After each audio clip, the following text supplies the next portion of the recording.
Back with you, another edition of CISN Prep Preview, sponsored by Fairway. I'm Trent Condon. Glad to have you aboard as we get ready for week 2 of the Iowa high school football season, and looking forward to another great week headlined by Valley Dowling. Before we get to that and hearing from a number of the coaches across central Iowa, taking a look back at what we saw in week number 1. across the state. Starting with us here at CISN, did have a few issues with servers, but want to thank you for joining us on YouTube. That's where we'll be the rest of the regular season. No cost on YouTube. You can find all the games that we'll have on CISN, free video streaming through YouTube all season long. So make sure to pass it around to your friends and let them know no cost this season, and we will get you up and running here with our games across the central Iowa area.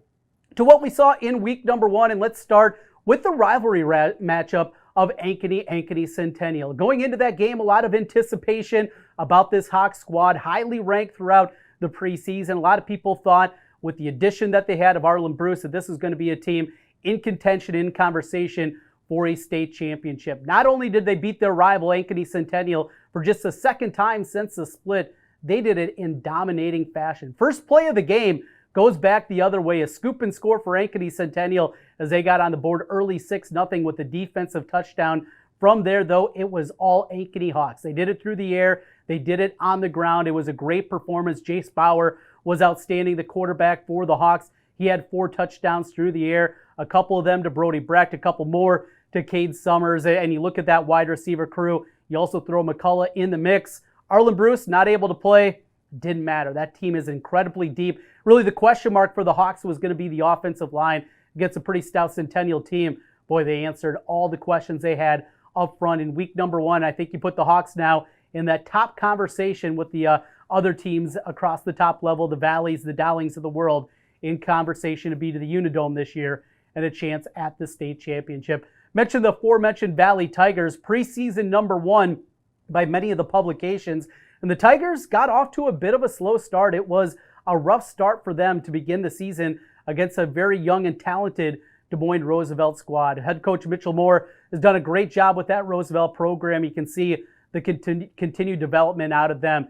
It was the offensive line that had some issues for the Tigers. Question marks still up there of what they're going to be and what they're going to do. But you look at Valley, they were able to settle in the second half, and really their quarterback, Jake Rubley, made a couple of incredible throws in the second half of the game. The future Kansas State Wildcat, he played at a high level, helped out in the backfield by Jaden Williams, a great running back.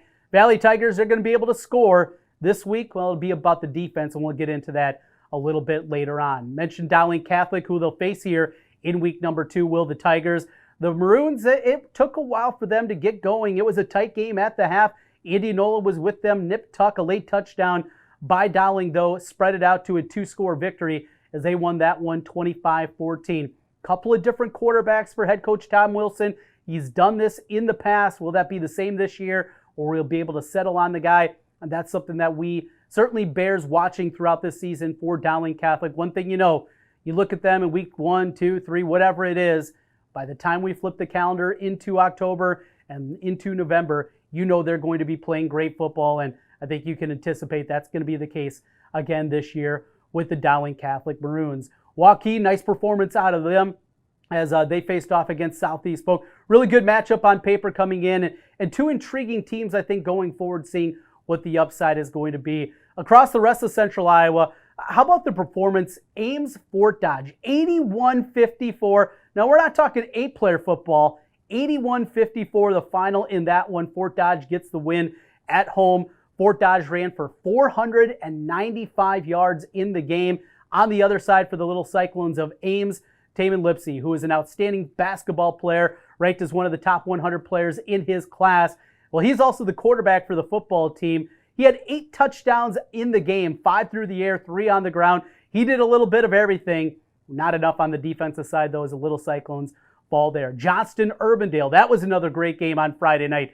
Back and forth. It was a big lead early on for the Jayhawks. Then the Dragons came roaring back, took the lead before Urbandale ultimately pulls away late in the fourth quarter and gets the victory. 2 teams we're going to be keeping an eye on this season. And we mentioned the city schools at the top with Roosevelt giving a tussle to the Valley Tigers. It was a great victory for head coach Tyrone Tracy in his first game, the head man for the Hoover Huskies, as they dispatch North in a big victory there. No game in week 2, though, scheduled for the Huskies, and the question becomes now, is that going to be it for Hoover and the rest of the Des Moines Public Schools? Other schools are scheduled to play this week, but after the second week, as they go to virtual learning, the state has still said that they will not be allowed to play extracurriculars, be it football or any of the others, and with that, it could be it for the Des Moines Public Schools. Iowa City also in that mix. There's 3 schools there with Iowa City City High, Iowa City West, and Iowa City Liberty, and the same happening with Ames. Also, Mason City has made the decision. They have shut down the next 2 games as they will be going into quarantine. The Mohawks, who we're looking at a week 2 matchup here, will not be playing the next 2 weeks because of a potential COVID case inside their coaching staff. So it'll be a 2-week quarantine for the Mohawks, and something that is just going to be part of the normal for football this year. And we're going to be hearing a lot more about that. That's a look back at week 1 here, presented by Fairway Stores. Glad to have you aboard with us. We're going to hear from the coaches when we come back as we continue with CISN Prep Preview. We're back with more here in a moment. Focus. To define what is most important and commit yourself fully.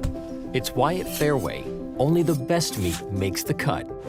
Our fresh fish is full of flavor, and our produce is picked with incredible care. It's why we have fewer aisles, greater savings, and the most personal service. At Fairway, our focus is and always will be giving you the best in meat and grocery. At MidAmerican Energy, we put our energy into making communities stronger, safer, and ready for the future. We support STEM education and community safety, special events, and economic development activities. We energize our cities and towns just like we have for decades, all to help make your community the place where you want to build your business, your legacy, and your life.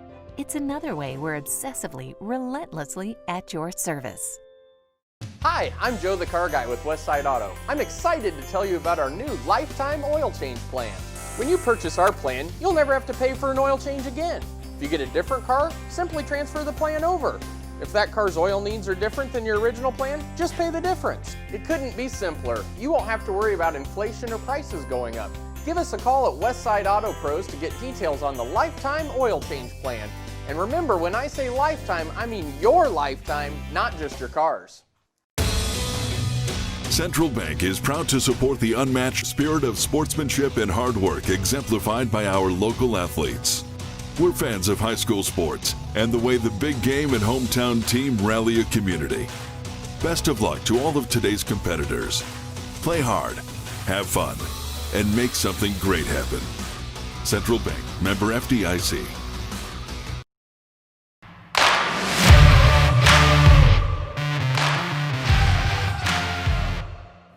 Welcome back. It's Prep Preview on CISN. I'm Trent Condon as we get ready for week 2 of the Iowa High School football season. Time to head out to Waukee. Coach Scott Carlson had an opportunity to talk with Dar Danielson as we get ready for the Waukee matchup this week on CISN. Joining me now is Waukee coach Scott Carlson, and thanks for joining me, Coach. And got the season kicked off. That felt good, but close loss there. You had just a couple key conversions. You make those on 4th down, and maybe it changes a little bit in that ball game. And was that some of the key things you saw there? Unquestionably, for us, Star, it was a matter of 3rd and 4th downs. That was the determining factor on both sides of the ball. We couldn't convert on a couple of 4th and shorts, and we couldn't get off the field on a couple of 3rd and 4th down plays. And that's a huge tribute to Southeast Polk making some tough plays when it matters the most. And in close games, that's what's going to decide the outcome of those types of games. But you had some good positives offensively. Alex Lindquist, over 100 yards. And your new quarterback, he performed pretty well in there. First time, you played before, but as a starter, there's a lot more pressure on you, isn't there? For sure. And Jake Holcomb did a tremendous job, I felt, and gave us every opportunity to win, did the things that he does well, managed the game, was very efficient in the passing game. And he'll run the ball a little bit more probably moving forward, but for his first time out, we just felt like overall he did a very nice job and exactly what we need him to do for us to be successful as a team. And defensively, you played pretty well, a couple big plays there, but they have a very potent offense, and I mean, just controlling them, you did a pretty good job, especially that first half, and overall defensively, how'd you feel about the effort? Well, I felt pretty good, and as I alluded to earlier, just disappointing that you can't get off the field on some of those third and fourth down situations. But, the time of possession was another really important element of the game. And of course, that has a lot to do with those third and fourth down situations. If we're able to, get a 4th and 1 conversion, we're going to have the ball again. It was really an interesting game. I felt, when you look at the number of punts, there were very few punts.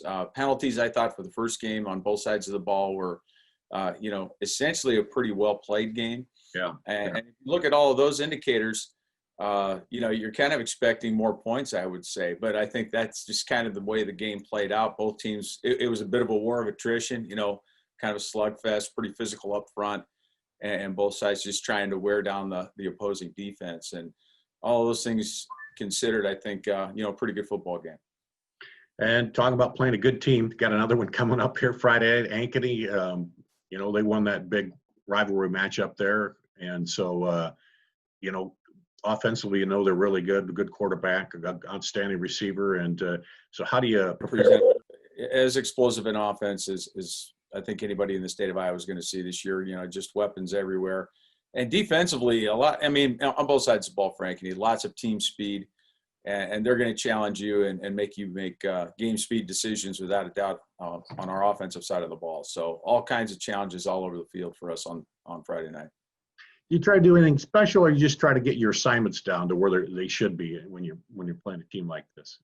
I think for us, it's a matter of, you do have to take into account that they're playmakers and try to, scheme for that certainly. But I think for us as a team, we're thinking a little bit less about, how you do that specifically and more about how we can clean a few things up from game 1 to game 2 and just, be able to establish our, the things that we're trying to do with a little bit more certainty and being a little bit more exact in terms of our, blocking assignments, in terms of how our alignments are on defense, and just, doing your job so that the team can do its job.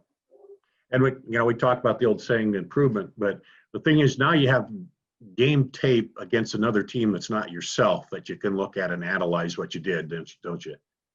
Yeah, that's helpful. And, in looking at the Centennial and Ankeny game from last week, Centennial is a little bit unique in terms of the things that they do. So that still doesn't give us as much information maybe as we'd like, just because of the unique nature of the Centennial offense.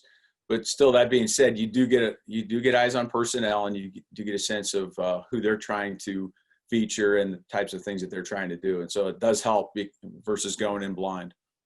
All right, Coach, we appreciate you joining us, and good luck on Friday night. We'll see you then. Thanks, I appreciate it. Waukee coach Scott Carlson. Focus.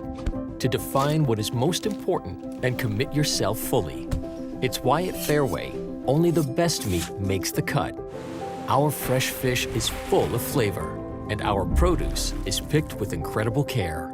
It's why we have fewer aisles, greater savings, and the most personal service. At Fairway, our focus is and always will be giving you the best in meat and grocery. Save thousands now at Schottenkirk Chevy Waukee. 15% off 2020 Equinox and 2020 Trax, or 0% for 84 months. 15% off 2020 Sonic and 2020 Spark. WaukeeChevy.com. 12% off 2020 Blazer. 10% off 2020 Colorado. Up to $15,000 off new 2020 Suburban. We're in a position to give you more for your trade. As always, we're a partner you can count on. Schottenkirk Chevy Waukee. WaukeeChevy.com. In Iowa, we grow corn, but to us, corn is more than a cash crop. It's part of who we are. Corn supports our livestock, helping our animals thrive. Corn fuels us. Ethanol powers our state as we push towards a clean, burning future. Corn nourishes us. It gives us an abundance of good food that nourishes our families, helps our student athletes grow stronger. In Iowa, we grow corn. But the truth is, corn grows Iowa. Obsessively, relentlessly. That's what you can always expect, even when faced with the unexpected. It's a service we take seriously, providing comfort in the rain, tools to help you save, a helping hand along the way, and from a safe distance away, delivering the energy you need while going the extra mile. Regardless of the times, our team remains committed to you.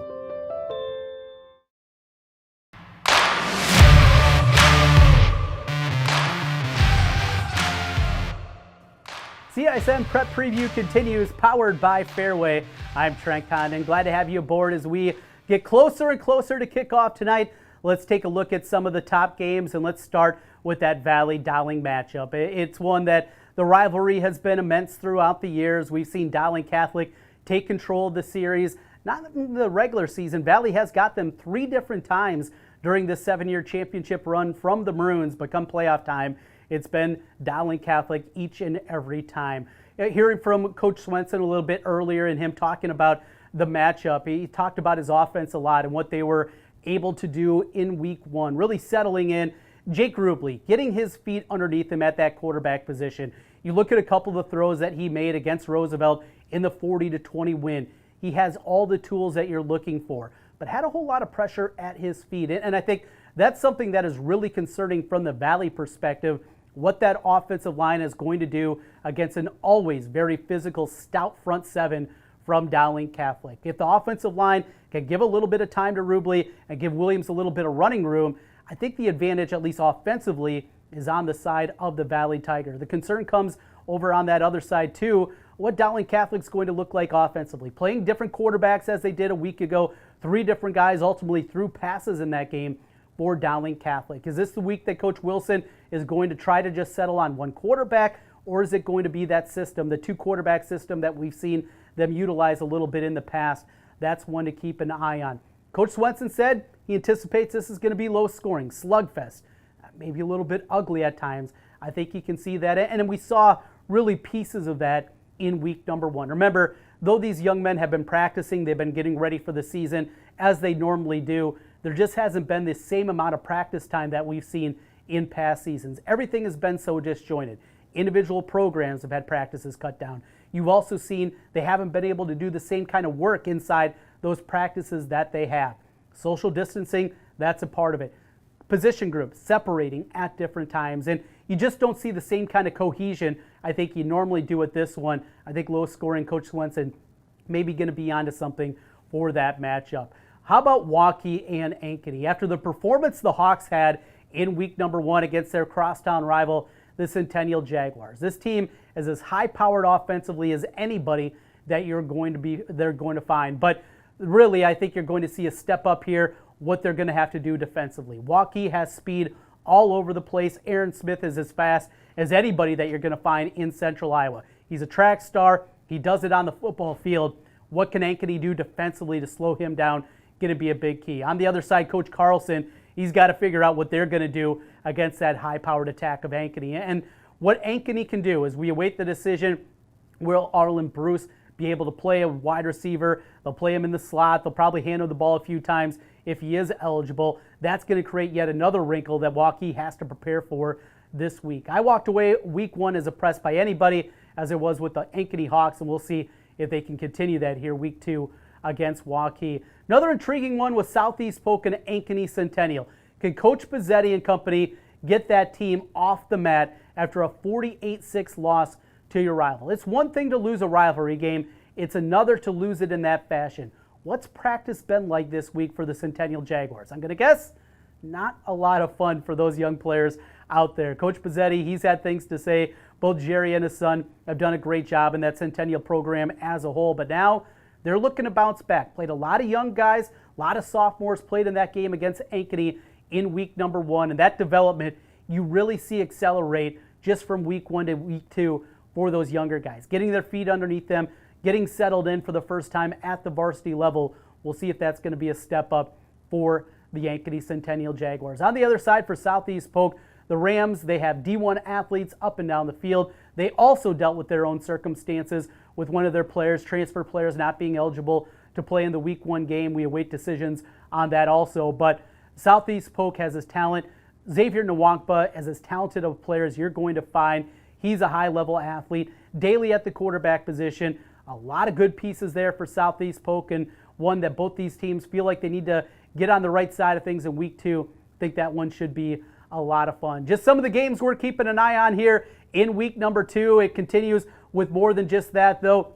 Some other games in Central Iowa. It'll be Urbandale and Ames. For Ames, possibly the Little Cyclones' final game, as they will have to shut it down as they will go to completely virtual learning after this week. Des Moines East against Roosevelt, an all-city matchup. That'll be played over at Drake Stadium in central Iowa. Johnston will be hosting Des Moines Lincoln. We'll be keeping an eye on that one tonight. Norwalk, Indianola, a little bit to the south of Warren County matchup. That should be really good there. Indianola, I think, really opened some eyes, even in a loss, is what they did against Dowling Catholic a week ago. Those will be some of the games we'll be watching across central Iowa tonight. We have you covered with 3 different games. Ankeny, Waukee. You can catch that one here on CISN on the YouTube page. Southeast Polk, Ankeny, Centennial, and of course the big one. It's Valley, Dowling, and all the coverage here at no cost on YouTube with CISN. Make sure to let everybody know that that's where they can find it. It's powered by Fairway. That'll do it for Prep Preview here in week number 2. Thanks for joining us as we get ready for kickoff across central Iowa and across the state of Iowa. We'll talk again next week. Good night, everyone.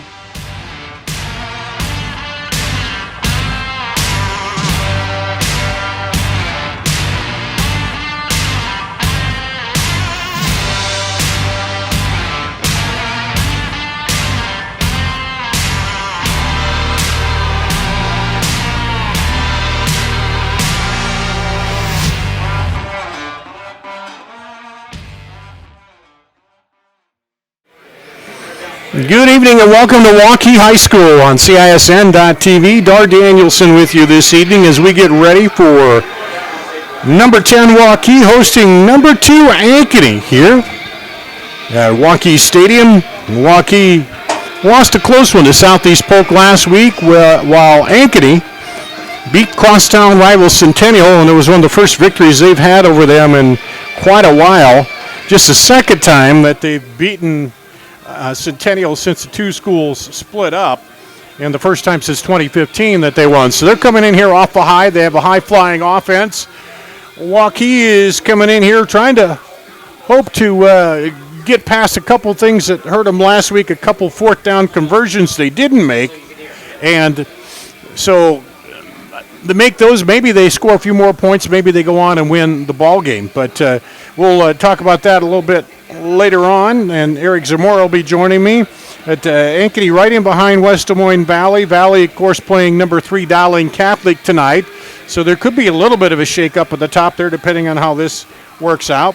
Southeast Polk is hosting Centennial. Cedar Falls, number 5. Kennedy 6. Urbandale, number 7. They're at Ames. Cedar Rapids, Washington 8. Sioux City East 9th, and Waukee at 10. And talking today with somebody, Waukee, with their schedule, they could end up losing a few games and still be in the top 10 as we start the season because they have a very, very tough schedule to start it out. Tonight, they're facing Ankeny, and we'll see them and Jace Bauer, the quarterback, Brody Breck, the talented senior wide receiver. They have several talented players that we'll be talking about on offense. Jake Holcomb got his first start last week. Not too bad there. Alex Lindquist, back 149 yards for the senior running back for Waukee. Aaron Smith had a touchdown reception for Waukee, their only one last week. So a lot to talk about as you see the teams out there getting ready, be warming up and get ready to kick this ball game off coming up in just a bit. Let's take a break. We'll do that and come back with more on the pregame show here on CISN.TV. At Mid-American Energy, we put our energy into making communities stronger, safer, and ready for the future. We support STEM education and community safety, special events, and economic development activities. We energize our cities and towns just like we have for decades, all to help make your community the place where you want to build your business, your legacy, and your life. It's another way we're obsessively, relentlessly at your service.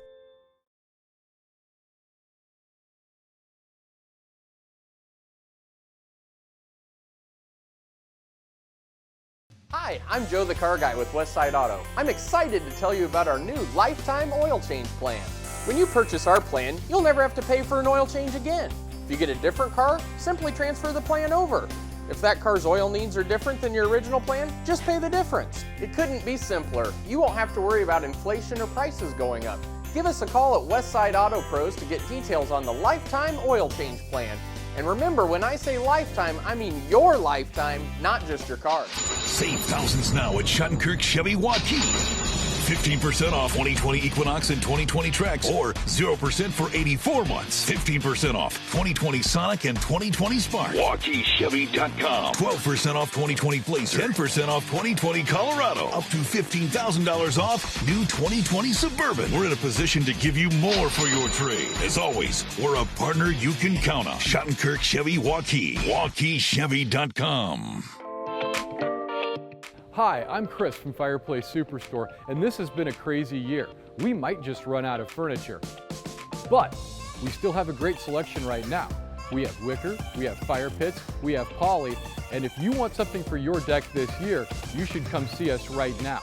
Still have the greatest selection in Iowa at the best prices. Fireplace Superstore, 109th and Douglas, just west of Homemaker.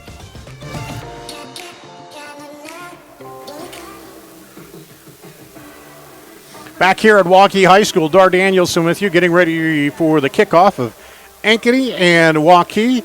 Let's go down to the sidelines now. Down there in the shadows, Cal Ora, but what are the conditions like down there on the field right now as we get ready for kickoff?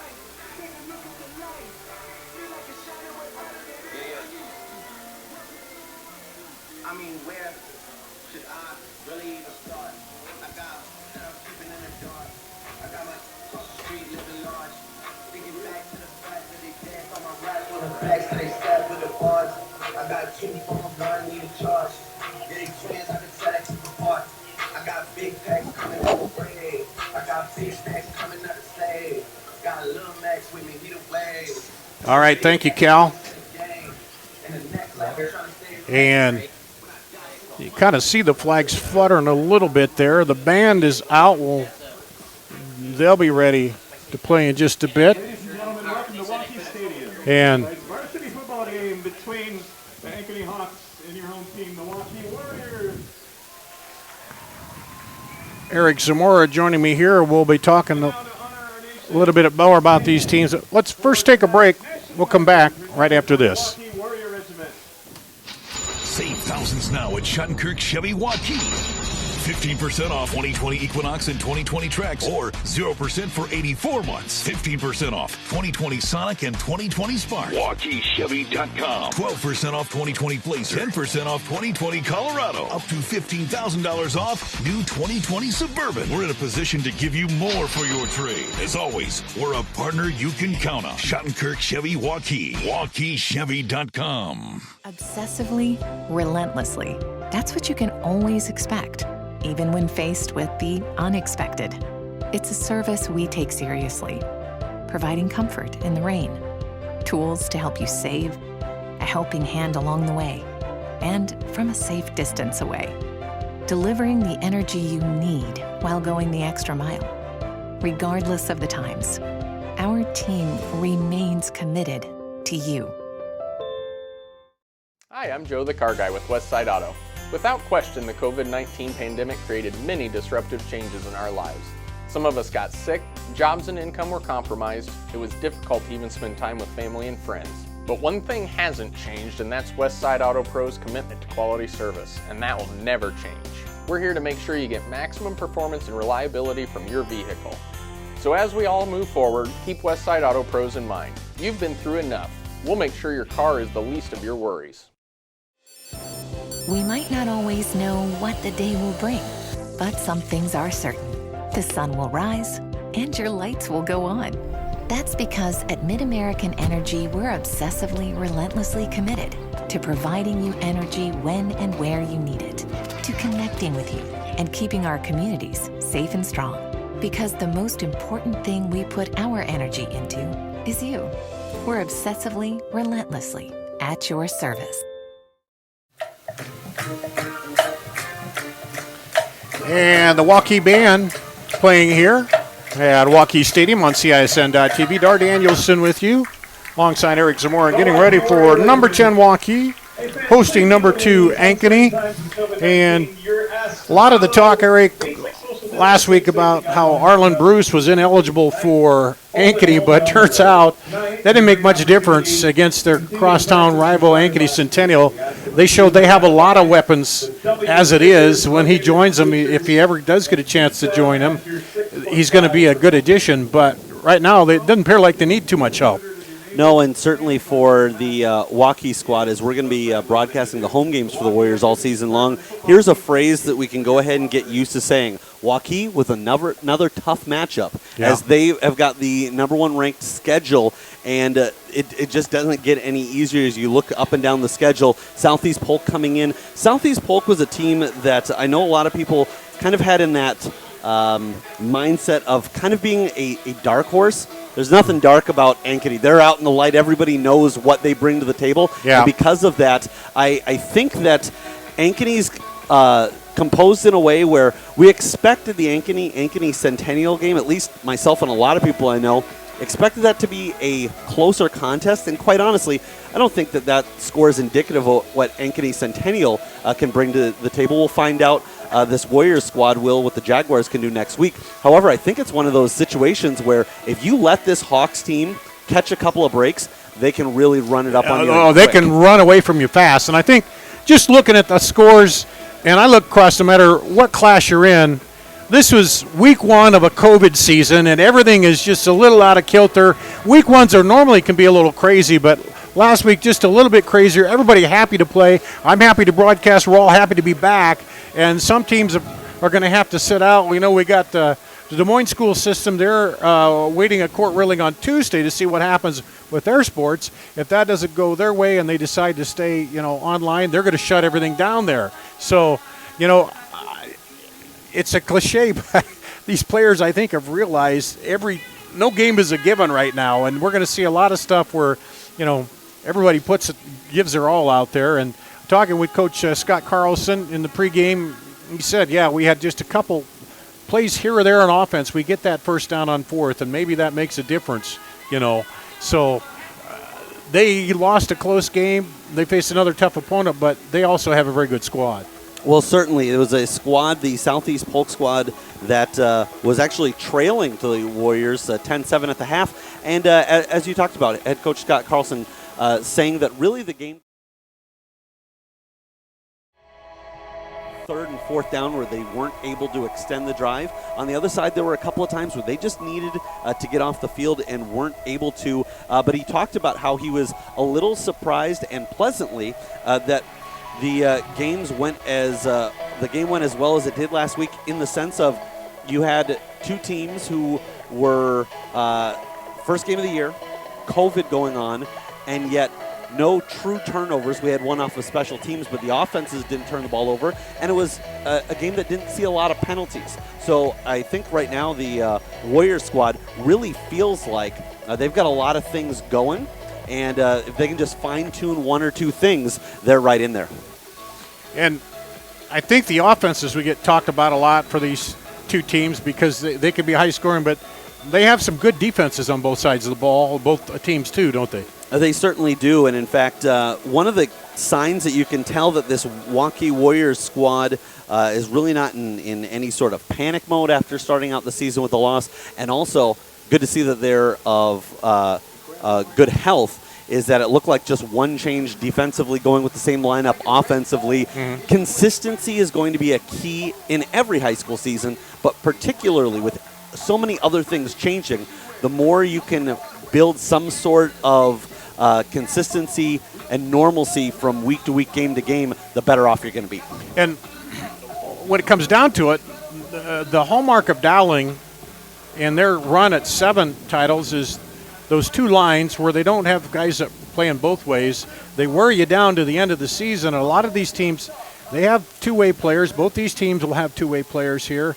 And, you know, you lose one of those key players, you could fill them in, but that player may not have quite the experience, quite the talent yet to step in and fill those holes. So that is a big part of the game, regardless of what else is going on here, depth. And for Waukee, you're also looking at a group that have been playing together for a while, and it is a real badge of honor if you can say you're a starter and you're not a senior, as they have 9 seniors starting on either side of the ball, the exceptions being Morris Kona and Ben Ryland defensively, and then offensively, Hayden Huntley And you know they've got a lot of faith in Cal Winter, the center, just a sophomore. But this is a group that these guys have been playing together for a long while, familiar with each other, and that familiarity is going to be critical in this 2020 season, because with a shortened season and everybody making the playoffs, it's one of those where you need to be ready to go from right out of the gate because playoffs are going to be here before you know it.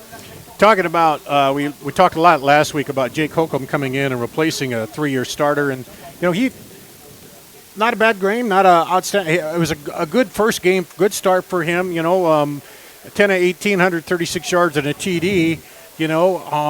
I think as they move along, get a little more experience, and maybe look to him to make a few more plays on his own a little bit with his feet, maybe on some of those plays. Of course, when you have Lindquist to hand the ball off to, you don't always need that. But and one thing I didn't think they looking at Sadat, only 2 catches for him on the night, so maybe look for him a little bit more too in the offense. What I liked about Holcomb is, as we mentioned, didn't turn the ball over at all, and he went 10 of 18. There were a couple of those that I feel like he erred on the side of caution. Yeah. And he threw those where he said, look, my receiver may not be able to get to the ball, but I know for a fact the Southeast Polk defensive player can't. So as the season goes on, as he gets a little bit more familiar in that starting role, and as he just kind of gets that confidence going, I'd expect those passes to tighten up, and we'll see a few less INCs and a few more catches for big plays. See some of the fans here doing the social distancing and the mask in the stands, and the parents down below us wearing these shirts with the numbers on. And are they doing a senior night tonight? I do not believe so. I thought I saw that. Maybe I'm wrong. I thought I saw it when I come in. They were doing that just because.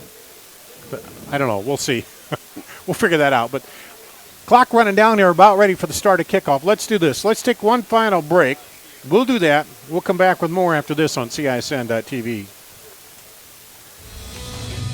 Central Bank is proud to support the unmatched spirit of sportsmanship and hard work exemplified by our local athletes. We're fans of high school sports and the way the big game and hometown team rally a community. Best of luck to all of today's competitors. Play hard, have fun, and make something great happen. Central Bank, member FDIC. Focus. To define what is most important and commit yourself fully.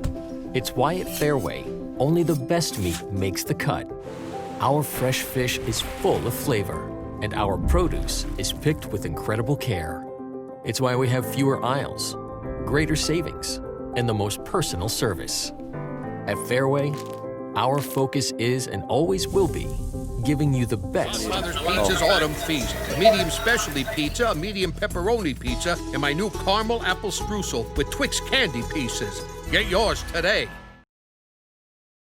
In Iowa, we grow corn. But to us, corn is more than a cash crop. It's part of who we are. Corn supports our livestock, helping our animals thrive. Corn fuels us. Ethanol powers our state as we push towards a clean, burning future.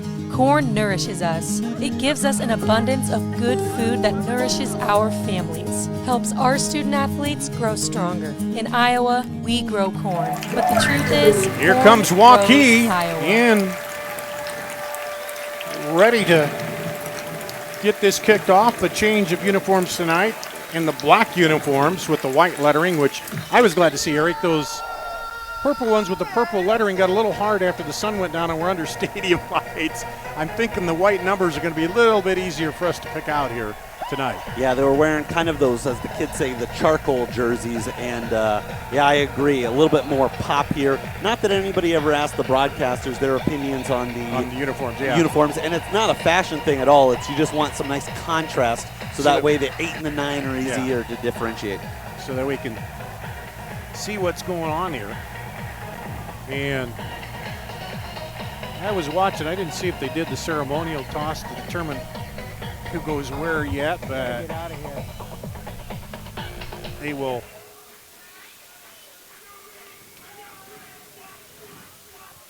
Looks like they may have done that. Looks like Ankeny is going to kick off to get it started here. And Waukee looking for their first win of the night.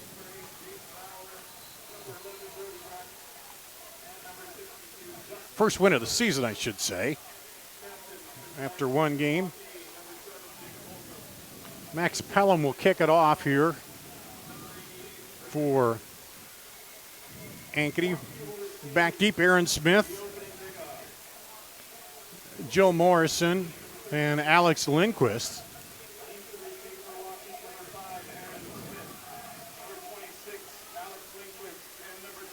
And you see Ankeny in the white uniforms. Talk about a contrast. White on the right side, black uniforms on the left, the home team. It'll be kicking off to the north here as we're getting set for football on CISN.TV. Here goes week number 2. Kick is deep, and that'll be a touchback as it hits into the end zone. So it'll be 1st and 10 at the 20 for Waukee. We saw a heavy dose of Alex Lindquist in the early going last week as they kind of got their feet together. I imagine we'll see a little bit of that this week too. 32 rushes and 2 receptions for the senior Lindquist. Jake Holcomb with Lindquist with him in the backfield. And there's a handoff to Lindquist, looking for room, cuts through a tackle, breaks another arm tackle, gets up, and then is smothered down after a pickup of about 3. For this Waukee squad, they don't need to come out guns a-blazing. They know that their bread and butter is going to be handing off to 26, and positive yards on first down, always a welcome sight for the Warriors. Cooper Cox on the tackle. Fake the handoff, throw it out to Sadat, and he's up across the 30 for the first down. Well, Dar, you called that right out of the gate as, hey, let's keep an eye on 89, and Sadat comes up big for the first down and a 10-yard gain on 2nd and 7. Brings up a 1st and 10 at the 33. They get it out to Smith, and he picks up about 4. For Aaron Smith, there's a situation where the Warriors just want to get the ball into their playmakers' hands. They're going to take some of those quick screens and slants to just see if they can get 5 into open space. And quite honestly, even if he's covered, he has the speed to create open space in a hurry. Hundley and Smith go wide to the left. Sadat over there on the left side, the tight end. Hand it off to Lindquist on kind of a little delay, and then up the middle. You got a couple yards. Trying to fool Ankeny a little bit there. We'll keep an eye on that going the other way. As you'd expect, there are going to be a lot of situations where you could look at making the fake handoff and then play action. This way, time they go the other way, fakes the pass, and instead delayed handoff on the draw. 3rd and 3 at the 40. Fake to Lindquist, throw it out to Sadat, and he can't quite bring it in. On his hands at the 45, it would have been a first down, but couldn't quite pull it in. So, offense looked to the sideline for a minute, but too early to try anything about going for it here. They'll bring in Garrett Schmidt. A nice concentration there by Sadat. He actually gave himself a second opportunity. It went off his fingertips, then reached again, and even with the player draped on him, nearly pulled it in on the second effort. Brody Brecht, the speedy, talented receiver, back deep to receive at his 21-yard line. Now he steps back to the 20. Here's some good snap. Good high punt. Brecht calls for the fair catch. It'll take it up at the 33. Or, excuse me, that's up at the 38. And Brecht, a player that had an opportunity to call some of his Ankeny Hawks baseball games, plays center field and a pitcher, and when he's out in the field, you talk about speed, he can cover that whole outfield pretty much on his own, and obviously a player to keep an eye on as the Hawks take the offense as number 11, one of the top, if not the top-ranked wide receiver in the state. Jace Bauer, the quarterback. Kadoff in the backfield behind him. Fakes it, throws it out wide to Summers. Cade Summers looking for some room and is knocked out of bounds on the far side.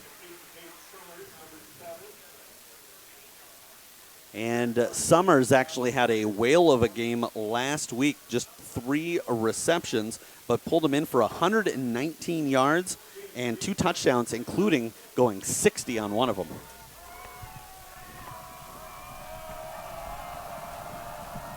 Bauer drops back, looks, blitz comes through, falls down. Oh, had the man wide open in the flat. Kadoff, who came out of the backfield, couldn't hang on to it. He hangs on to that. He's got a lot of room up the sideline there. But they sent the blitzer up the middle, Ben Halber, the linebacker, and forced him to go to his check down receiver, which is Kadoff. Now Kadoff will stay out wide. Breck here to the left, 2 receivers left. 1 back in the backfield. He slides up tight. Excuse me, that's Kadoff in the backfield. Across the middle, Cade Summers with it. He'll have the first down and be pulled down at midfield. Looks like picks up about a dozen. Going back to that previous play, running the wheel route was Kadoff. It wasn't a perfect throw by Bauer, but it was close enough where Kadoff, I'm sure, knows or would say that he needed to pull that one in. Summers and Breck to this side. They hand it off to Kadoff. Kadoff is wrapped up right away by Chase Evanson. He gets 2, though, down to the 48. Tackle for Waukee by Chase Evanson. Kadoff had 16 carries last week for 160 yards and 3 touchdowns, and thankfully for us, did that nice and easy. Easy to figure that one out, just averaging 10 yards exactly a carry coming into tonight. Jace Bauer hands off to Kadoff, and he's stacked up right as he hits the hole. Looked like there was room there, but Aiden Gutierrez, 350-pounder, 6'3", he can plug up a hole in the line pretty quick. That looked like the scene from Indiana Jones, the Temple of Doom, where everything just closed in quickly. And so now it really changes the dynamic of what this third down is, being 8 yards ago. 3rd and 8 at the 48. 2 receivers left, slot right, wide receiver right. The back comes in motion. Kadoff goes back to the left side. Now he'll sneak out of the backfield. They throw across the middle, had Summers wide open for the first down. Cade Summers. Bauer's pass is complete again to Cade Summers, number 7. And he picks up the first down. The 6'1", 175-pound senior. And a nice job concentration. Knew that he was going to take the hit and was able to absorb it and still focus on the ball. And because of that, he moves the chains. Got Weston Folk in there as they go trips to the left with Summers and Brecht also to the left. Pitch it out to Kadoff. Kadoff is tripped up there by Chase Evanson. He gets maybe a yard. Or they're going to mark him. Yeah, they'll give him a yard. And early on, Kadoff and this Hawks squad having a little bit of trouble picking up yards, although I think there wasn't a clean pitch. It looked like they read it a little bit too late, and because of that, Waukee able to pick it up. Trips to the right for Bauer. Sends Kadoff in motion to the right. He'll send it out into him to the flat. He's got some blockers out there, those receivers, and then he's pulled down from behind by Garrett Morris.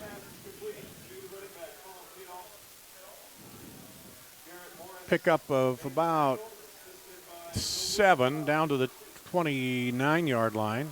And you talk about Morris coming over and making that tackle. That was a tough one, as he was kind of having to come in from not the greatest angle, and that tackle ended up saving what would have been a first down. 3rd and 2 at the 29 for Ankeny.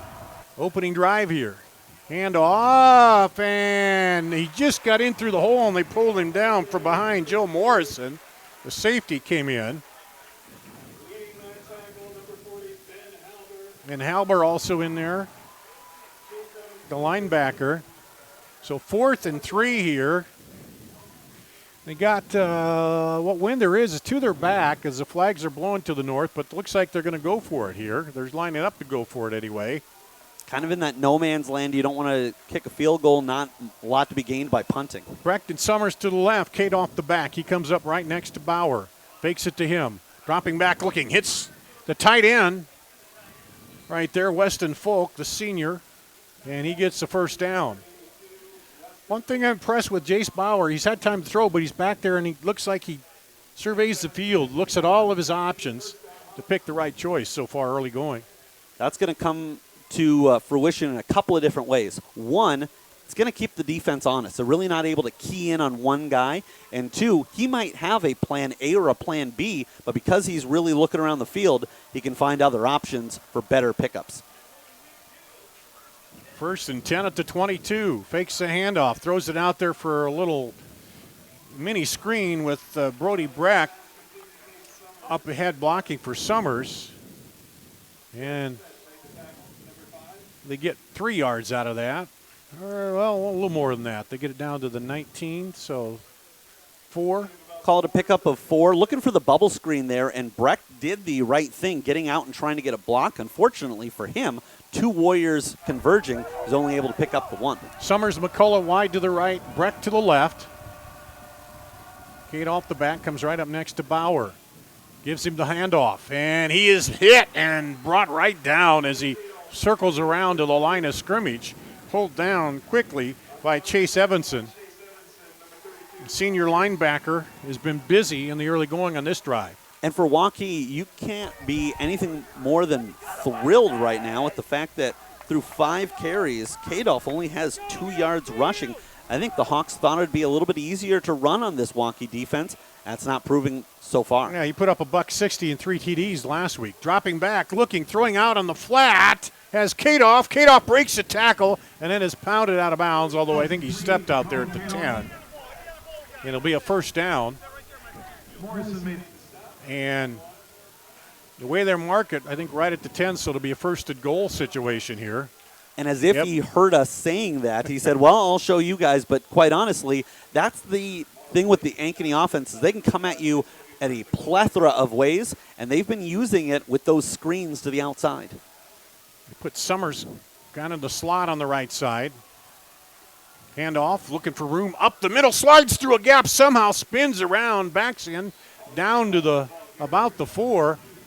Looked like he's going to be stacked up, but he sideways stepped the tackler, slid through that hole, and gets down to the 4. A 6-yard pickup on first and goal.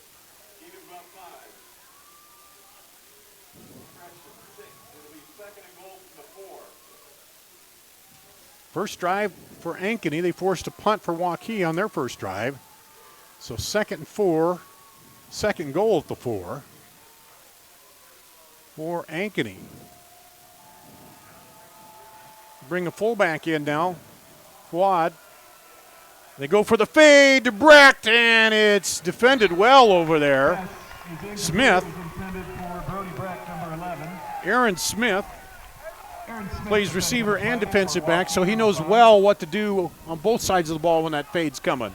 And Aaron Smith giving up over 4 inches in height to the tall Brody Brecht, but it's about being in the right location and timing everything out perfectly. That was a situation where Bauer thought, well, I'm going to just throw up a jump ball. I have faith in my receiver and come down with it, but defended beautifully. 3rd and goal at the 4. 3 receivers right. Kadolf steps up, looking, throws it out wide to the corner. He was looking for Brecht coming over, going to the pylon, and could not quite run it down. So looking for the safe place, sent him down and out. And it'll be 4th down and 4. They'll set up for the field goal here. And so it appears as if the Waukee defense, bending but not breaking, Bauer had really gotten in a rhythm before those 2 misses, had completed on 7 of his first 8. A lot of short passes, some dinks and dunks. That's what you got to do to get in a rhythm. So it'll be a 11-yard field goal. Pelham is 6 for 7 on PATs, so this is well within his range. Puts this one up and good. So with 3:20 to play, it's a 11-yard field goal for Ankeny. We'll take a break. Be back right after this on CISN.TV. At MidAmerican Energy, we put our energy into making communities stronger, safer, and ready for the future. We support STEM education and community safety, special events, and economic development activities. We energize our cities and towns just like we have for decades, all to help make your community the place where you want to build your business, your legacy, and your life. It's another way we're obsessively, relentlessly at your service. Hi, I'm Joe the Car Guy with Westside Auto. I'm excited to tell you about our new lifetime oil change plan. When you purchase our plan, you'll never have to pay for an oil change again. If you get a different car, simply transfer the plan over. If that car's oil needs are different than your original plan, just pay the difference. It couldn't be simpler. You won't have to worry about inflation or prices going up. Give us a call at Westside Auto Pros to get details on the lifetime oil change plan. And remember, when I say lifetime, I mean your lifetime, not just your car's. Let's go down to Cal on the sideline. Look like nothing too fancy there, Cal, just kind of working it up the field.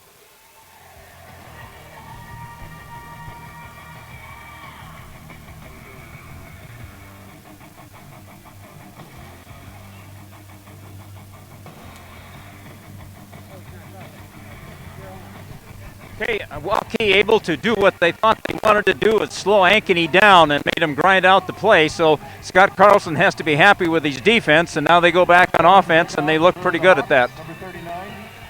Back up to you, Dar. And now back deep to receive. Smith, Morrison, and Lindquist to receive the kick from Pelham, who put the ball through the uprights for the field goal here to give Centennial the early lead. Here comes the kick. He's going to kick it deep. Well, we certainly see on his kickoffs, we know that's not always good, but if it comes down to a field goal, Pelham has a little bit of a leg there, Eric. He certainly does, and he capped off a 16-play, 61-yard drive, taking up 6 minutes and 43 seconds. So, again, this Ankeny squad, we've talked about that they can work in a variety of ways. We've seen them go with the big plays. There they went short ball, and it paid off for 3 points. Waukee 1st and 10 at the 20. And Holcomb kept it, and he lost a yard on the carry. Hundley and Smith now will come to the right. They got Sadat on the right side. Men's on the left side there at the tight ends. Holcomb rolling to his right, throws it out there to Hundley. He catches it, goes out of bounds after a short pickup. So we're quickly in 3rd and long here for Waukee. Looked like a pickup of about 3, and you're right, there wasn't a lot that was available to Holcomb as he had that intentional rollout to the right. They send trips to the left here, and now jumped off sides for Ankeny, so the first penalty of the night. Well, that's going to change things up quite a bit. 3rd and 8, they kind of had Waukee, a team that might not yet feel comfortable throwing the ball deep down the field. Got a lot more options here on 3rd and 3. Now you can go to Lindquist, you can maybe run with Holcomb, or you can throw a quick pass to the tight end. Here's Holcomb. Now they stop, look to the sideline. 15 on the play clock. Shadows over the field right now. The sun going down. Holcomb looks back, throws across the middle, has Smith out there, catches it, turns, and pulled down at the 40-yard line. Up to Smith.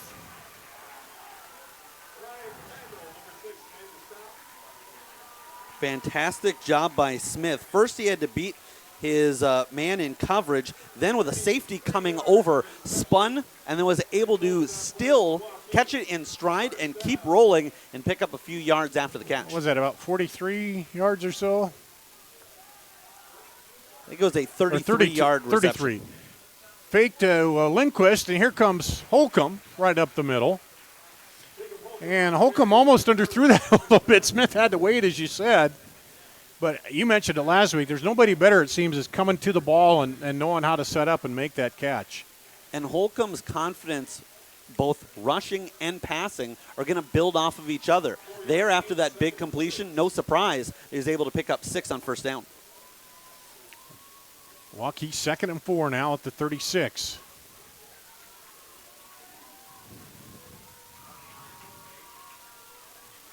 Got Sadat back in there, blocking back. Lindquist stumbles as he goes through the hole. Otherwise, you're going to have a lot more. Now he's going to be just short of the first down.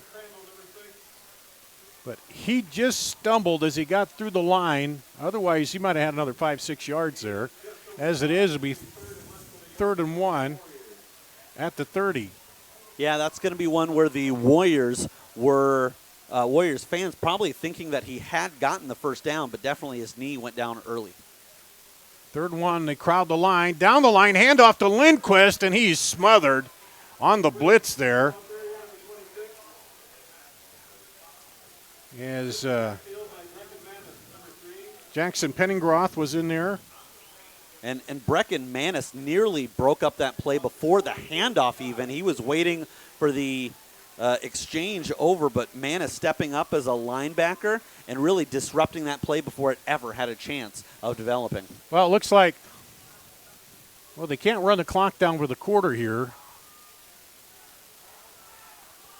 to punt with a win. Looks like they're waiting here. Now they're going to come up to the line. 4th and 5 at the 35. 0 for 2 in 4th down conversions last week. Throws it out as Smith. Smith cuts across the field. 20, 15, 10, 5. Touchdown! 35-yard touchdown pass. Holcomb to Smith.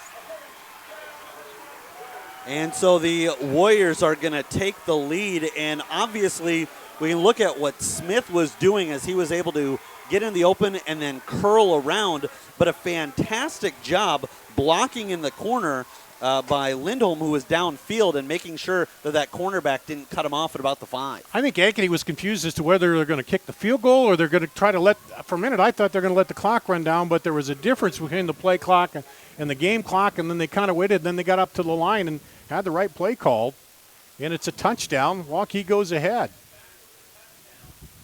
Low snap, they get the kick off. It's good. And 7-3, Waukee with 14.7 to play here in the first quarter. Well, Eric, last week, 2 4th and 1s they couldn't convert. Here, a 4th and 5, they turn into 7 points. And head coach Scott Carlson said that was the difference in the game, and the reason that they're ahead right now. That was an astute observation. You're right. It did look like Ankeny was kind of looking around trying to see where Waukee was going to go. And in retrospect, maybe would have been an opportunity to burn a timeout. You hate to do that in the first quarter, but that's a situation where big play, 4th down, and if you're not sure, if everybody on the field is under the same situation, know what's going on, best to just play it safe. Because at a 35, you're talking 7 for 40, 52-yard field goal, which is probably not within range. So a big turn of events here, and it's 7-3. Waukee.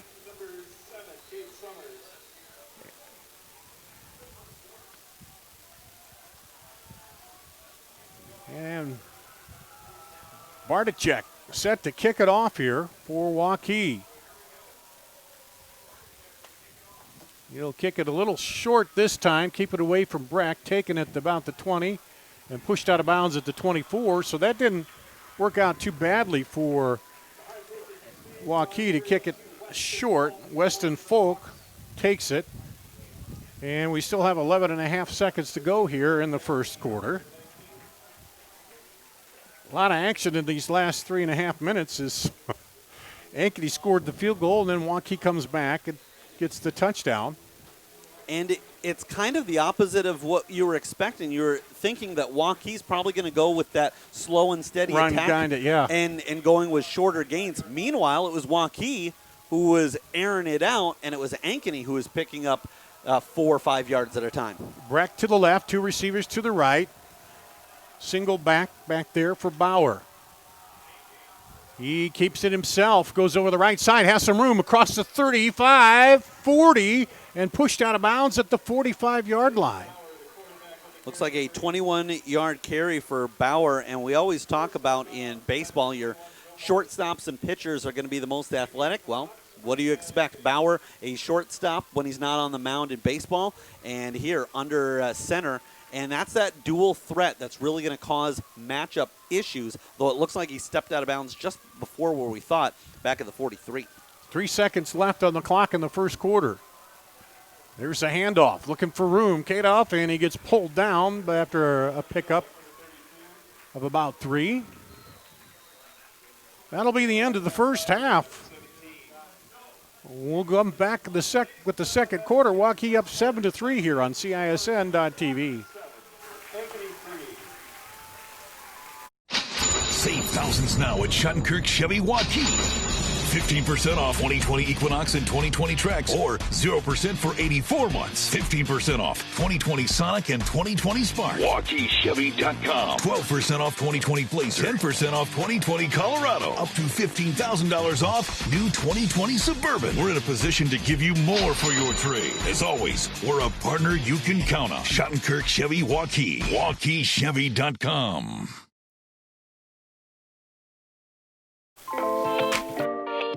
Hi, I'm Chris from Fireplace Superstore, and this has been a crazy year.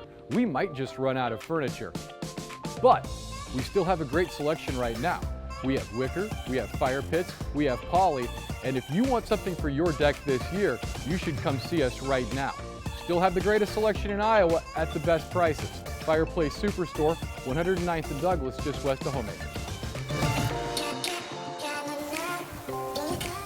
Back here at Waukee, 7-3. Waukee up 7-3. Heard that Dowling leading Valley 13-0. And let's go down to Cal. Anything you saw on that touchdown play there, Cal? Looked like a little bit of confusion on the Ankeny defense as to what was going to happen. Smith ran that slant with great feel and just come in and he just, as you saw, spun away from the defense. And so defensively, I think Waukee has to be pleased too. They only gave up one big play, and that came at the end of the half on that 21-yard run. So looking so far so good for the Warriors, Dar. So we'll come out Ankeny. We'll turn and go the other way. This time into what is a slight wind, if any, here.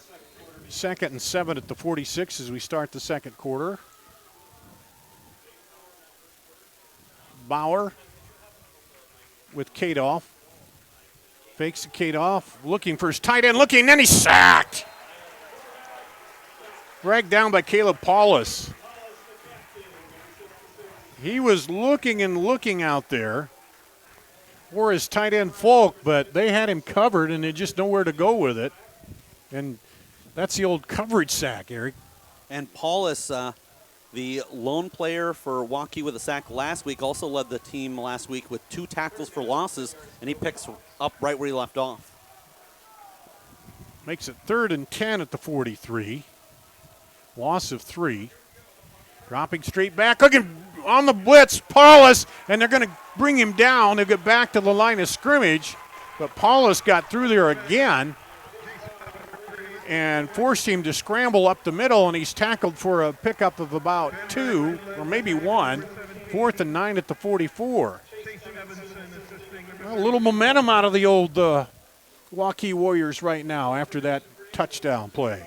Paulus doesn't get his hands on him, but in essence just prevents the Ankeny squad from being able to convert as he put Bauer on a run and only able to pick up a yard. They were certainly looking to try to air that one out, just didn't have any time. Colin Riggs, he only punted once last week for 28 yards. Morrison back deep. They get a little pressure on him. This one's high. It's going to go out sideways, and not a great punt.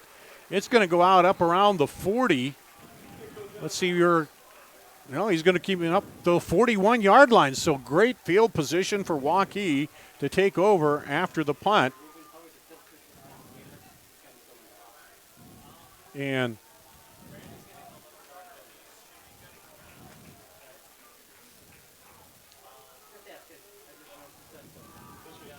well, as he said, Colin Riggs, he didn't get a lot of practice punting last week, but there he had to punt under pressure and got it up into the wind, although it doesn't, up here it feels a little windy. Down on the field, doesn't look like it's that much.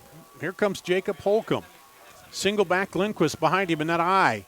They were successful with that last week. Here comes Lindquist over the right side, gets a couple. on first down. Both of the running backs so far have had some tough sledding as the interior defenses have really created some pressure. What we noticed last week is that a lot of the big pickups were when the running back was able to get outside the hash marks, and so far that's been easier said than done. Hundley and Smith to the right, Sadot over there, dropping back, looking, throwing it deep for Smith. Gets beyond their little hand fighting over there, no flags, and the defender wanted to push off. But he's not going to get a flag, I think, because the ball was thrown so far over the head there. And I think that was one of those where the separation and the, if you were to call it a foul, the contact looked like it was a little bit more than it was. But as long as the officials are keeping that consistent, then I'm fine with them saying let the boys figure it out on the field themselves.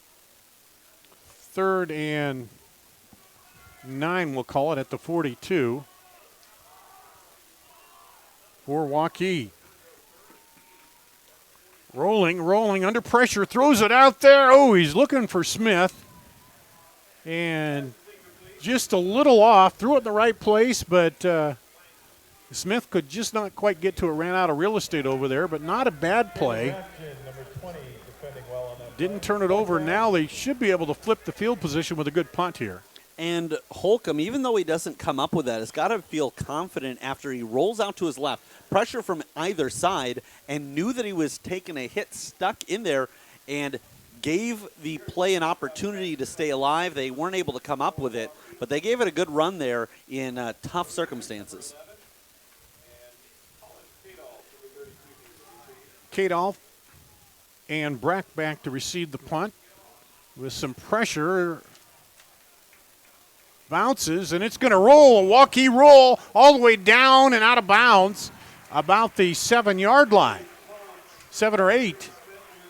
Yeah, I think that one rolled out at the 7, and you're absolutely right, Dar, as the Ankeny squad got the ball to start things, or when they first went down, marched down and put up 3. Since then, right now, the Waukee squad has been playing a little bit of field position game as they started that last drive out for themselves at the 41. Weren't able to pick up a first down, but now have Ankeny pinned back. It looks like they're going to stay at their own 8. 51-yard punt there for Schmidt. 1st and 10 Hawks. And now Kadolf was back in the end zone. He comes up right beside Bauer. Bauer dropping back, throws across the middle, caught. Has room to go, 25 up to the 26-yard line. And Weston Folk caught it. And that's the receiver he was looking for last time. He just came down the drag across. Big gain. And Bauer hits him. And you couldn't ask for much more there as the Ankeny squad was really pinned back. If they had had any negative play, they would have been knocking on the doorstep of their own end zone. Now they got a little room to work with. Trips to the left. Kadolf there in the back, comes up to the left side of Bauer. Pitches back to Kadolf. Looking for some room out there, gets a couple blocks, and he'll stumble up to the 32. Not a bad pickup on first down.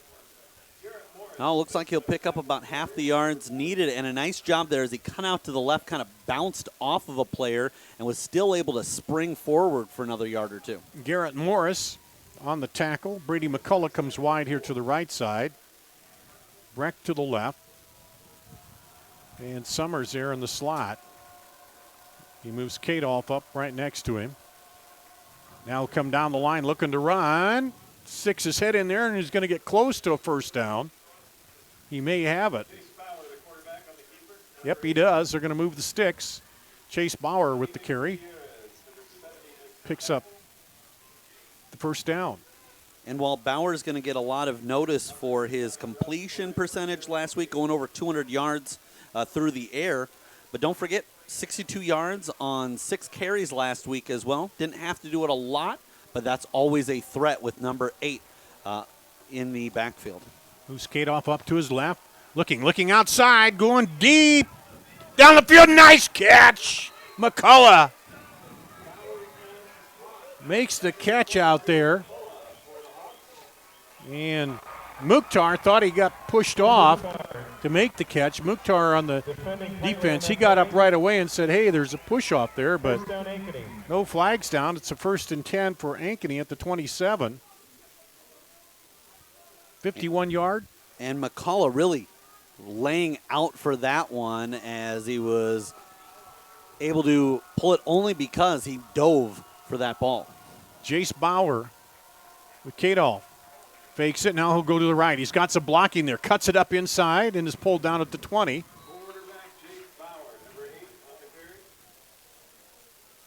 By number 66, Caleb Paulus, the defensive end, 230-pound senior.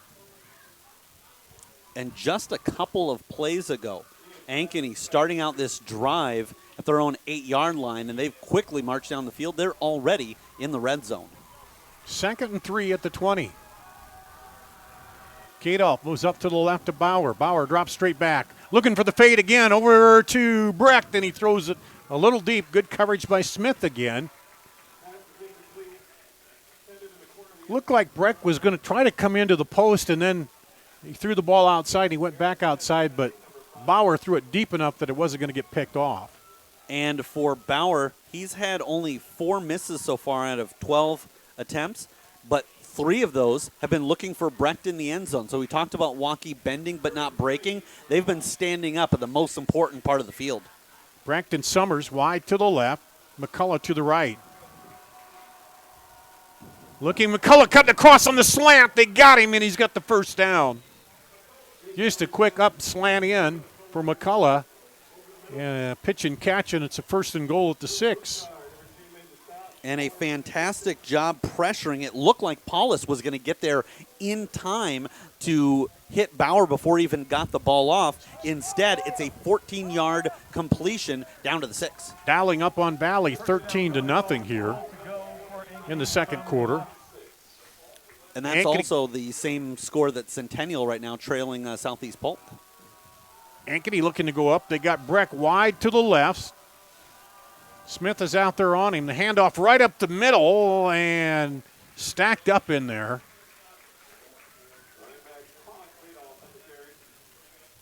And he'll get a couple yards. Chase Evanston in there. Eden Gutierrez. Morris Kona, Ben Ryland, Caleb Paulus, a big defensive line for Waukee. And they bring in, you're going to send out Breck, I should say, wide to the left. They got McCullough wide to the right. Slot is Summers on the left. They bring Kadolf up next to him. Everybody goes in motion to the right. Quick pass out and over through the hands of Kadolf. That was a tough play, and the reason that it wasn't incomplete is because Bauer wasn't able to get the perfect little touch on it, and that was because of the good pressure brought by Waukee. That's a tough play because that's not how they were hoping that play he had developed. to laser it in there instead of, as you say, loft it a little bit, and Kadolf couldn't get turned around in time. But Kadolf came through and in. Now it looks like Ankeny wants to take a timeout here on 3rd and goal at the 4 to talk it over. We'll take a break, come back right after this on CISN.TV. Save thousands now at Shattenkirk Chevy Waukee. 15% off 2020 Equinox and 2020 Trax, or 0% for 84 months. 15% off 2020 Sonic and 2020 Spark. WaukeeChevy.com. 12% off 2020 Blazer. 10% off 2020 Colorado. Up to $15,000 off new 2020 Suburban. We're in a position to give you more for your trade. As always, we're a partner you can count on. Shattenkirk Chevy Waukee. WaukeeChevy.com. Back here at CISN.TV, Dar Danielson, Eric Zamora. Cal is down on the sidelines down there, giving us a sideline view. 3rd and 4. That time they came with all the receiver action. Everybody looking at Brady McCullough, Eric, and they tried to sneak Kadolf in through. They got him in there, but as you said, the pressure forced a quick throw by Bauer. So here you kind of make a decision. You go for, here if you don't make it, do you go for the field goal or, go for it on 4th down? We'll see. You got this play first, but I'm sure that might be something they're talking about over there. And I think it'll depend on if they can get something going forward. Obviously, if you lose yardage, I think you definitely do kick a field goal. Waukee talked about how important 3rd and 4th downs were last week. So far, they've been going their way tonight, but they need to keep that up here on 3rd and 4. Breck wide to the left along with Summers. It's McCullough to the right. Smith is guarding Brecht over there. He'll pick him up. That's been a good battle already tonight.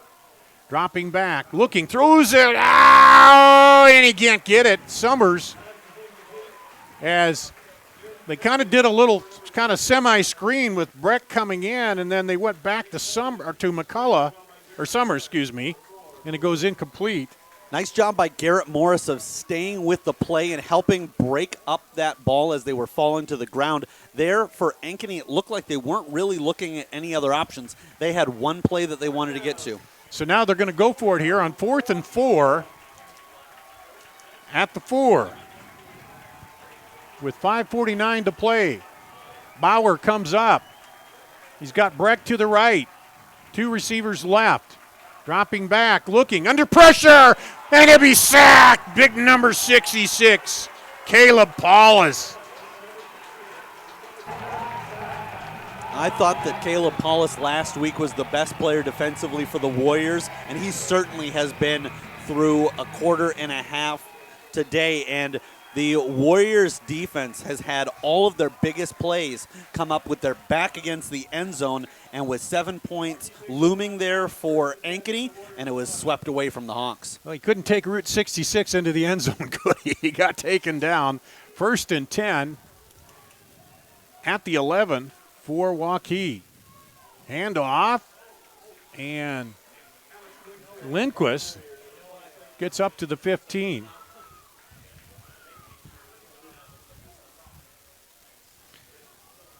And we get a quick second. We'll go down to Cal and see what he saw on the sideline over there on that play.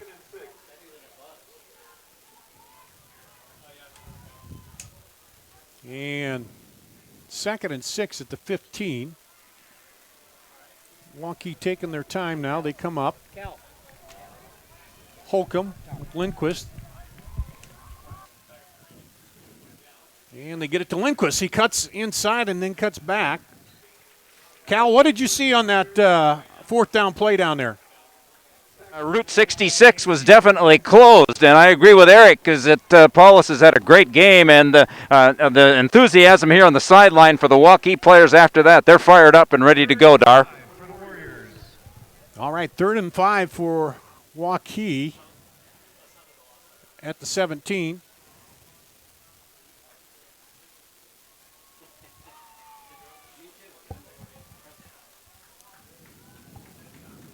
Holcomb, man across Hundley. Looks out wide open, has Sadout at the 35-40, 45-50, breaks a tackle, 40, knocked out of bounds at the 36-yard line. You're going to mark him back up at the 38, but Sadout broke out of there. Gee, what are we saying in the pregame, Eric? I was just about to ask if you had any thoughts on the lottery numbers, because you're right. I know. Sadat comes up, and the best part about that was Sadat's a bigger guy, so you're expecting he's going to pull that in and then go down at contact. No, he ran right through it. He was putting the wheels on, and it's 1st and 10 at the 38. 45-yard reception. Hand off to Lindquist. Lindquist plows through down to the 34. Dowling up 16-0 on Valley. And Waukee trying to punch another one in here before the half. Under 4 minutes now to play. And some big plays on the offense. We saw a couple last week, and now Sadat, is that his 2nd catch? Yeah, he had one early. And then he had the one, he did drop one on the 1st down. That would have been a 1st down, but we'll let him go with that. But, you know, big plays here. Here's Holcomb. Fakes a Lindquist under pressure. He's got to try to roll out of it, and he's going to get sacked back there.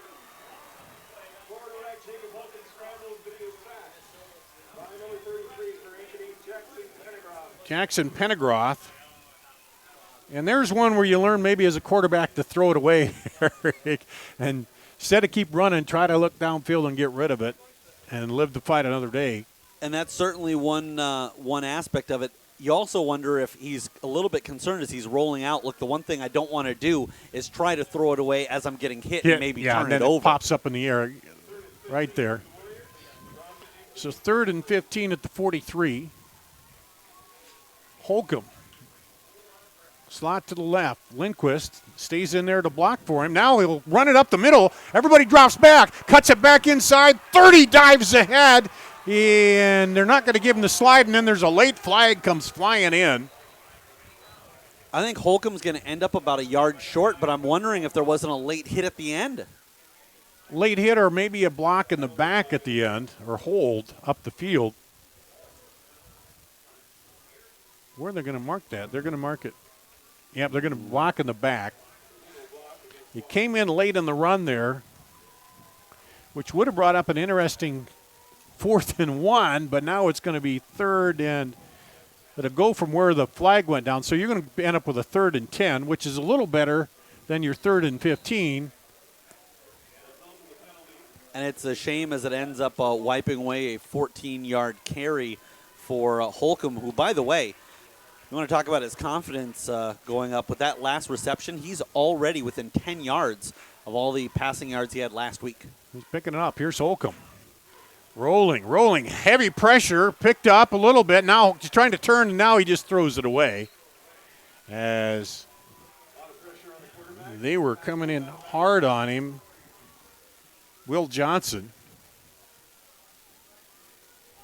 And it doesn't seem like a lot, but Johnson just bumped a little bit by Lindquist getting back, and that was enough to keep the play alive, give Holcomb an opportunity to try to come up with a tough play. Was it Will Johnson or was that no, that was Penningroth. It was 33, not 88. 33 Penningroth who put the pressure on. So 4th and 11, now Waukee looks like they're in a punting position here. They're going to let the clock run down and take a penalty, which would give them a little more yardage. Well, they're going to call the timeout. Well, they have 3. That was an issue for them last week where they burned those timeouts at the end of the half.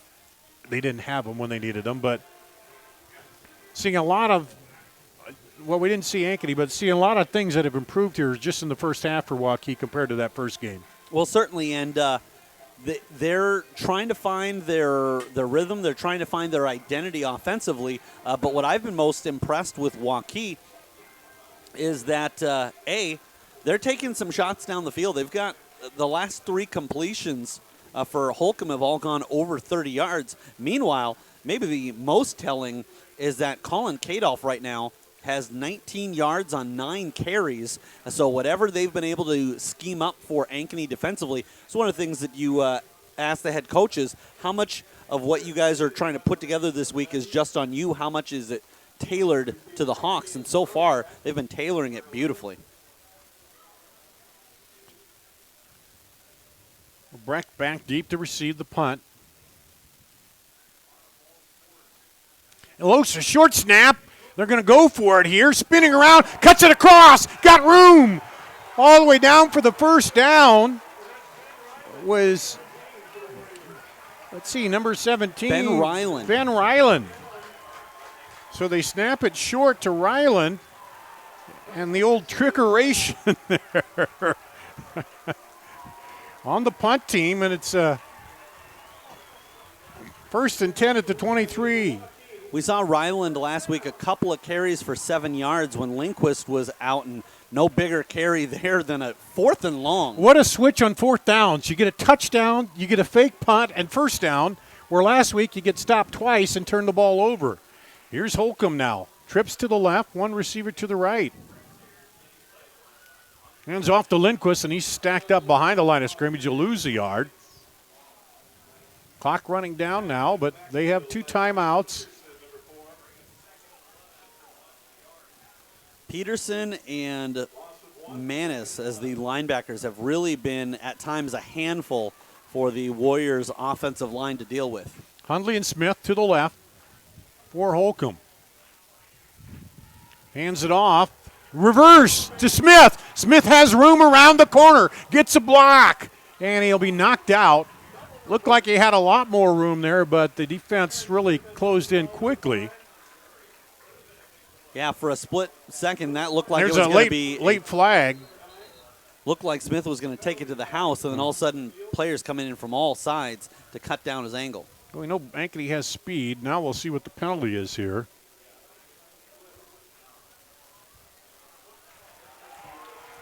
What was the call? Unsportsmanlike conduct. That's a big penalty there against Ankeny.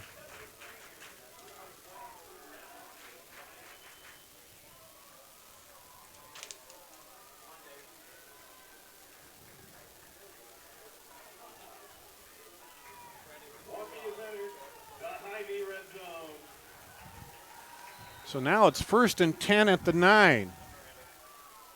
1:01 to play for Waukee. 1st and goal. Holcomb. Hands off to Lindquist. He cuts inside the left side down to about the 5. Under a minute now. They have 2 timeouts.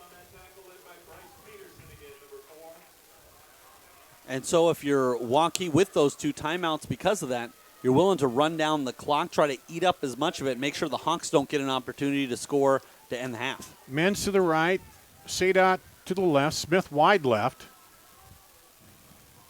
Men's comes across the formation.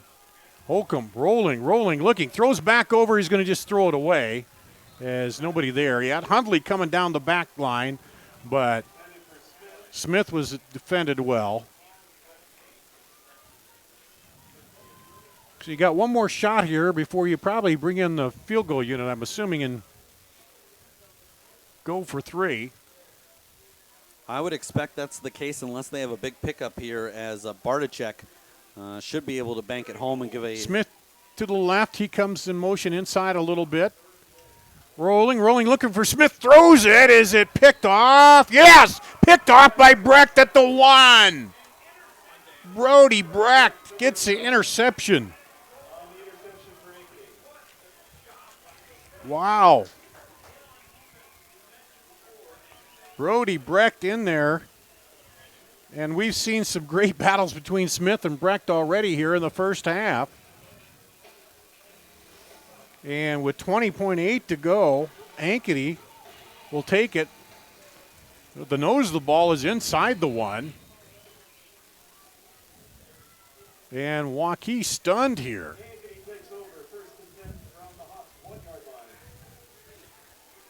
Brecht, not too often you're going to see that at the next level. You won't expect the Hawkeyes to ask them to play defensively, but able to make a great read there and come up with a huge play.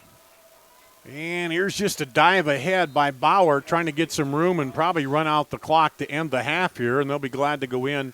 Only trailing by 4 after it looked like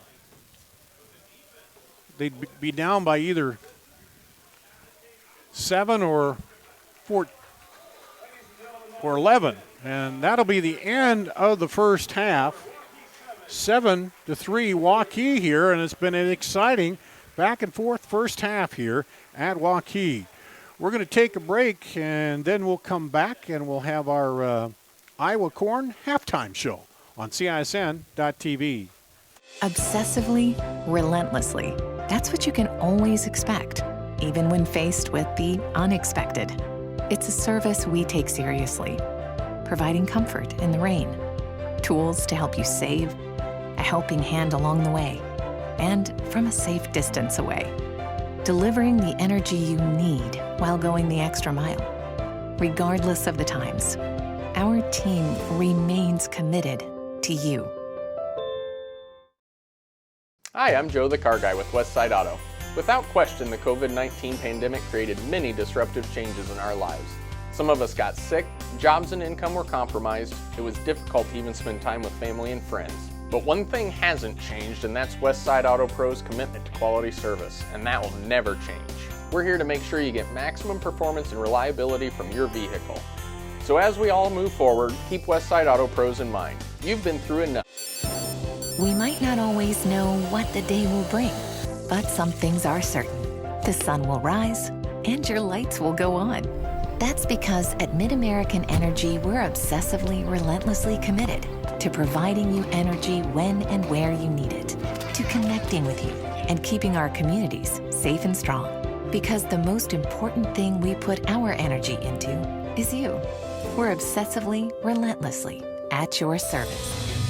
Central Bank is proud to support the unmatched spirit of sportsmanship and hard work exemplified by our local athletes. We're fans of high school sports and the way the big game and hometown team rally a community.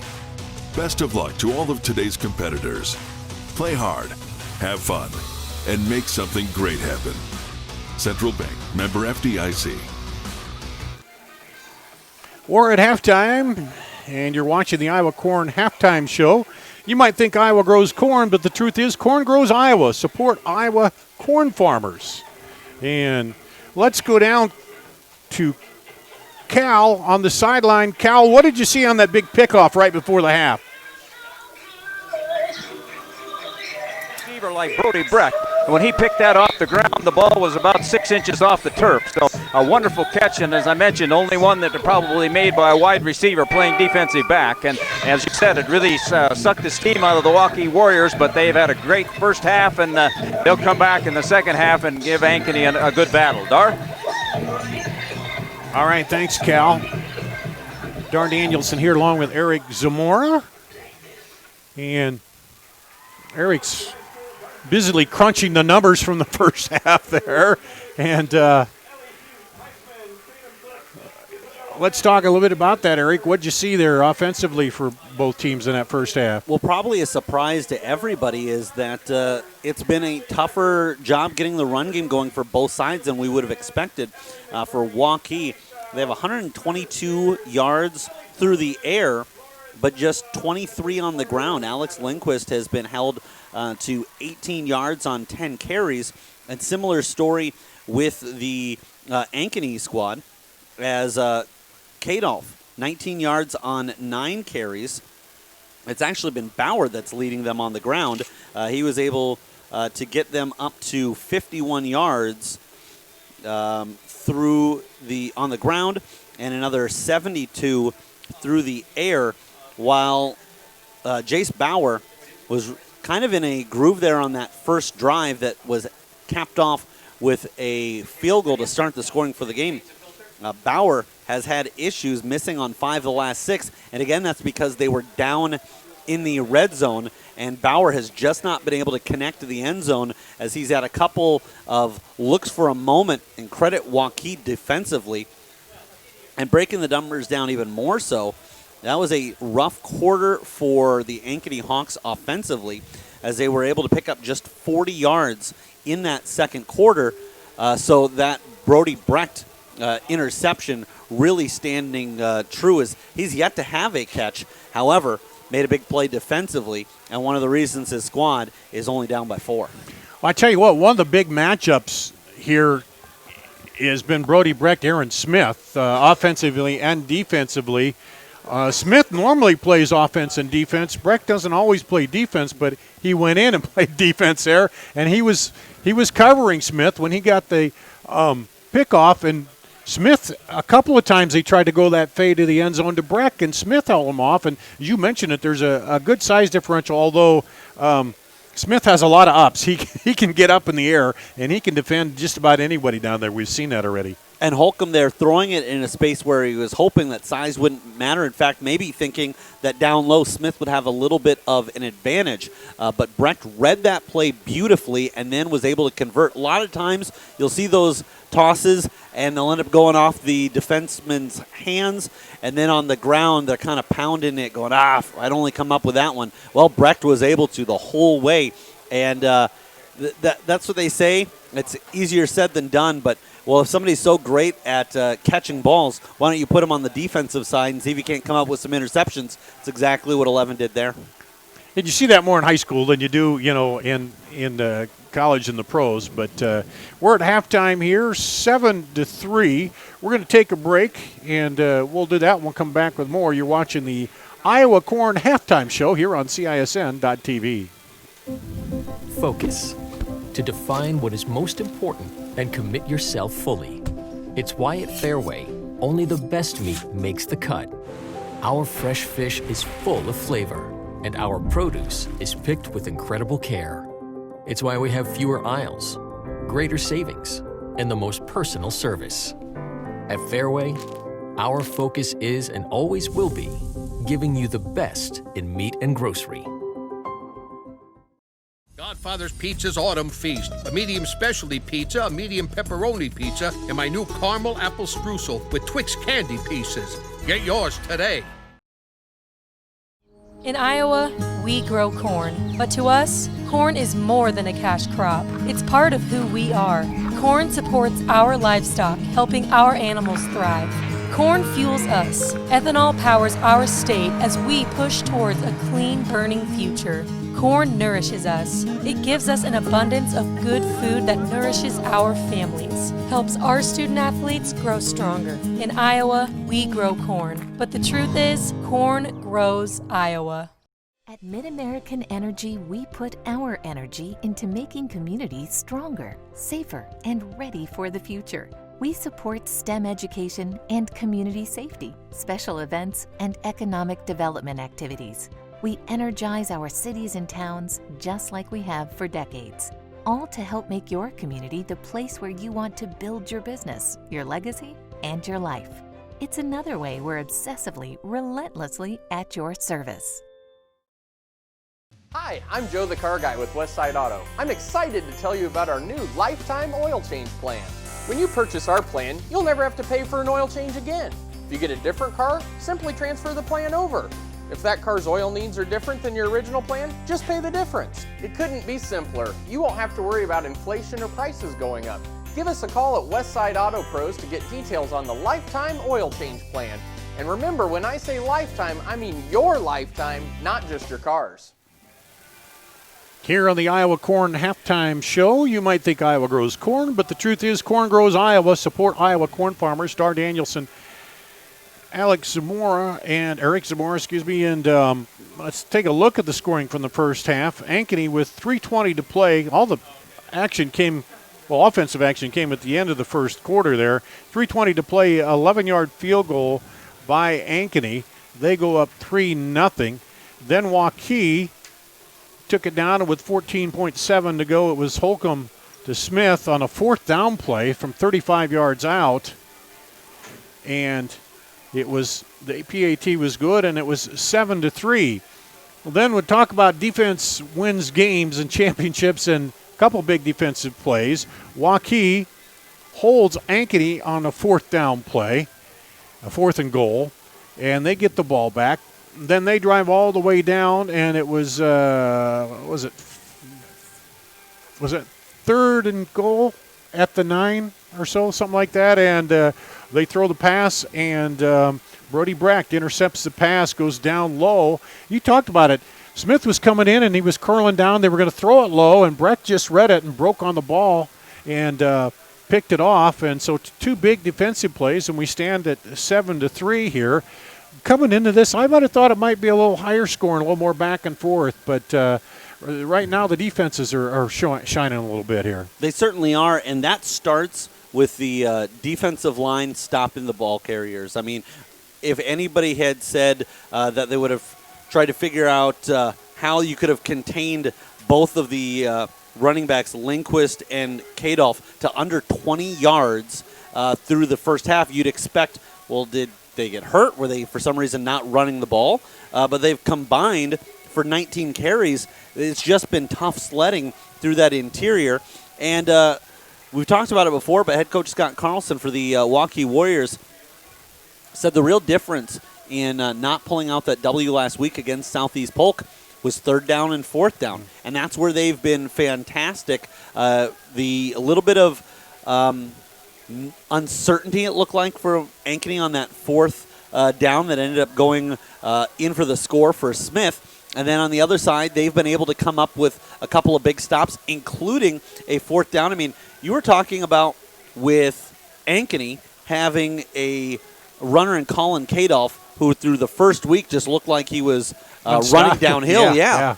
They give him in that offense with, again, another target in Brody Brecht standing at 6'4". You give them the ball with 1st and goal from the 6-yard line, and they come up with no points, you're going to build off of that momentum into the second half. Another thing I talked with Coach Carlson in the pregame a little bit about was this week you have some film to look at of your opponent. Where last week, you know what they do, but they're coming in with new guys and new spots. They have some of the same guys, but both teams had a little bit to look at. One game here to look at and kind of break things down and kind of digest it a little bit. And that's maybe where your defense comes in a little bit quicker than your offense on things. Certainly, and Coach Carlson was talking a lot of positives about this Ankeny squad. Mentioned how explosive they are with weapons all across the field on both sides of the ball, and a lot of team speed. However, he said that there'd be a couple of things that they would tweak specifically to these Hawks, but he was less concerned with what the Hawks were bringing this Friday night and more concerned with what his own Warriors were going to be doing. He talked about cleaning things up and really trying to work on those blocking assignments. And I have to say, through the first half of this game, Waukee looks like a squad that is much improved from week 1 to 2. Again, they had a lead at this point last week by almost the same amount. It was a 10-7 lead that they held a week ago. But you've got to wonder if there weren't some Waukee fans coming into tonight going, oh boy, I hope we can keep it close, just because of how impressive Ankeny was last week. Yeah, how they broke out of the gate there. But, so as you said, almost the same 10-3 score here. But little momentum switched back to Ankeny with the interception there as they held them out of the end zone and off the scoreboard. So we'll see how that plays out. You're watching the Iowa Corn halftime show. We're going to take a break, a final break here, and come back and be ready pretty soon here to start the second half on CISN.TV. Save thousands now at Shattenkirk Chevy Waukee. 15% off 2020 Equinox and 2020 Trax, or 0% for 84 months. 15% off 2020 Sonic and 2020 Spark. WaukeeChevy.com. 12% off 2020 Blazer. 10% off 2020 Colorado. Up to $15,000 off new 2020 Suburban. We're in a position to give you more for your trade. As always, we're a partner you can count on. Shattenkirk Chevy Waukee. WaukeeChevy.com. Hi, I'm Chris from Fireplace Superstore, and this has been a crazy year. We might just run out of furniture, but we still have a great selection right now. We have wicker, we have fire pits, we have poly, and if you want something for your deck this year, you should come see us right now. Still have the greatest selection in Iowa at the best prices. Fireplace Superstore, 109th and Douglas, just west of Homemaker. Save thousands now at Shattenkirk Chevy Waukee. 15% off 2020 Equinox and 2020 Trax, or 0% for 84 months. 15% off 2020 Sonic and 2020 Spark. WaukeeChevy.com. 12% off 2020 Blazer. 10% off 2020 Colorado. Up to $15,000 off new 2020 Suburban. We're in a position to give you more for your trade. As always, we're a partner you can count on. Shattenkirk Chevy Waukee. WaukeeChevy.com. Obsessively, relentlessly. That's what you can always expect, even when faced with the unexpected. It's a service we take seriously, providing comfort in the rain, tools to help you save, a helping hand along the way, and from a safe distance away, delivering the energy you need while going the extra mile. Regardless of the times, our team remains committed to you.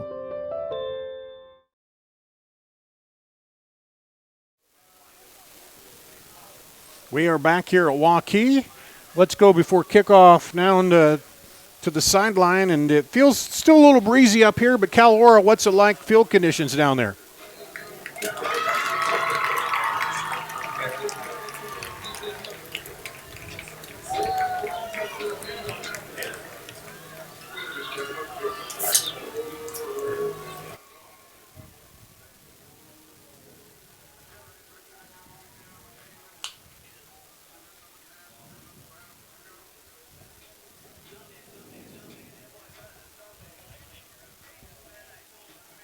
All right, thanks, Cal. I was kind of hoping you'd say rain coming in about 2 hours because my grass needs it. And after the ball game, that'd be good. But anyway, about ready to kick it off here. Eric, prediction in the second half? Well, my predictions lately haven't been fantastic. What I can tell you is I expect this one to be another nail-biter. I think that these two teams are stacking up really well defensively. I don't expect that to hold throughout the entire game. I do think the second half will be a higher scoring one than the first half. Not that that's going out on that much of a limb, but expect that the scoring still is going to be few and far between. And just like Coach Carlson predicted, I think these third and shorts and when the teams go for it, those fourth downs are going to be the difference between which these teams comes away with a victory. And Ankeny trying to remain undefeated on the season. Waukee trying to get back to 500. Well, all their scoring came in the first quarter, the final 3:20 first quarter, as Ankeny got the field goal at 3:20 to go. And then a little bit later, about 3 minutes later, 14.7 seconds to go, Holcomb hit Smith from 35 yards out on fourth down. And the fourth and goal hit Smith for the touchdown. And that's where we stand here, 7-3, as Brody Brecht intercepted one at the 1 yard line with clock running down. Third down play for Waukee, so they probably would have went for the field goal there, but they shut it off, and now we're kind of back to a tight ball game here. Waukee got the kickoff to start the first half, so Ankeny will receive to start the second half, and it's going to be interesting. So far, they kicked away from Brecht, too. They haven't let them get a return, and I think that's probably a smart move on their part. Yeah, I would expect that to be the same case. I'm interested to see if either coaching staff feels like they've set the table so far correctly in the running game, or if they're going to try to change things up and maybe try to get their running backs a little bit more outside, maybe try some pitches or some misdirection. We saw that come to fruition for Smith and Waukee, as it looked like his reverse was going to end up being a bigger play than it was. However, it was only a 4-yard run, but then the penalty yardage ended up getting them down to a first and goal. You've been watching the Iowa Corn halftime show. We appreciate Iowa Corn sponsoring that. And also our man Sadat, he got into the action there as we talked about in the pregame, and a big play down the field, a couple big plays for him. So they got him more involved, and you got that other option there. And they've Chase Bauer's gone to his tight end Weston Folk a few times too. You think about all these speedy wide receivers out on the edge there and the running backs, but if you can get that tight end involved too, that also gives you that third option and gives you something else to look at. Yeah, Sadat coming into tonight's game with a couple of catches for 21 yards. And don't forget that while his first one wasn't one that's going to really blow people away on the stat sheet, it was a first down reception for 10 yards on the first play, or excuse me, the first pass attempt for Holcomb in the game. And it's always nice to establish catches early to build on that confidence. Cade Summers, Brody Brecht back deep to receive for Ankeny. And here's the squibber kick, and it's taken by the short man. He fumbles it and falls down on it. And that's just a smart play to get down on it. That was Pennegroff, Jackson Pennegroff. He's been in a lot of plays here defensively. And Ankeny will come out first and 10 at the 32. We'll call it the 33. As their first drive of the second half. They've yet to find the end zone. And Bauer brings them out. 3 receivers left, 1 to the right. Hands it off, finds some room, and Kadoff, and then is pounded out of bounds there by Mukhtar. He comes up and puts a good shot on him. We'll pick up a 4.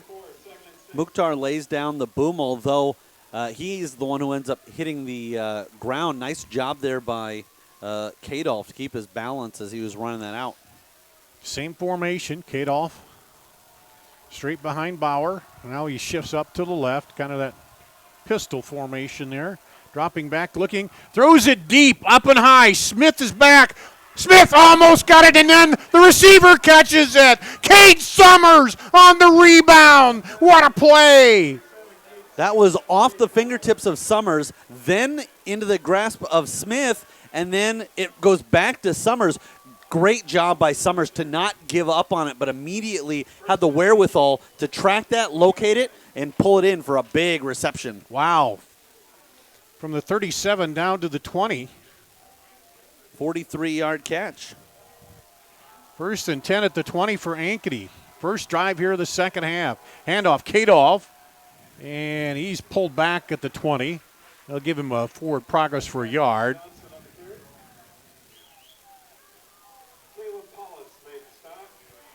Wow. Down there, and we know Chase Bauer has an arm. That much we know, too. And Summers went up. Smith had a chance to come down with it. And it ends up in the hands of Summers. McCullough wide right. Kadolf comes up. Fakes the handoff. Bauer takes it himself down to the 15. Brings up a 3rd and 5. Bauer picks up 4 on the play. Meanwhile, Reed Johnson filling in for Colin Kadolf in the backfield, and we'll see if it's just them spelling him for a bit and try to give him a little bit more wind here coming down the stretch. Trips to the right for Bauer. Johnson comes up next to him, and there is a flag. You have movement. Yep. Oh, man, those are killers when you get down there close.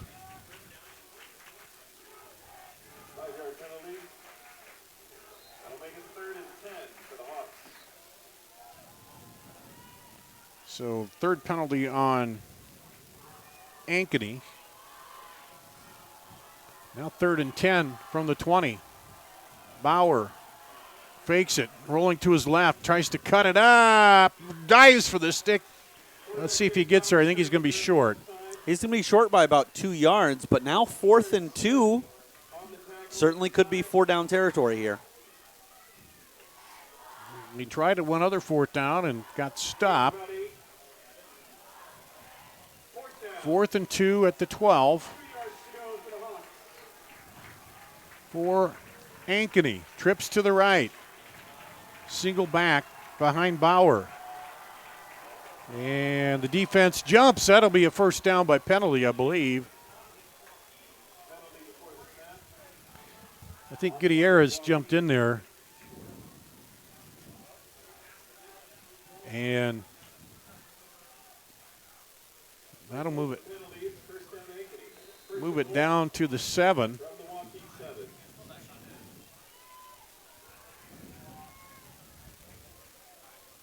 So now 1st and goal at the 7 for Ankeny. Faked it. Bauer rolling to his left. Tried to cut it up. Didn't look like anybody was over there, but all of a sudden then Waukee's defense, they contained on that right edge. Halber in on the stop along with Smith. Good wherewithal and patience there by Bauer to let the pursuer kind of overextend past him and then fall forward for a couple of yards. We've seen him pass a lot here down there, but Bauer trying to move it a little, and then now we'll see they go three to the right here. Johnson comes up at the back. Bauer again, now looking, he dives in, he's touchdown, Bauer. 3 yards out.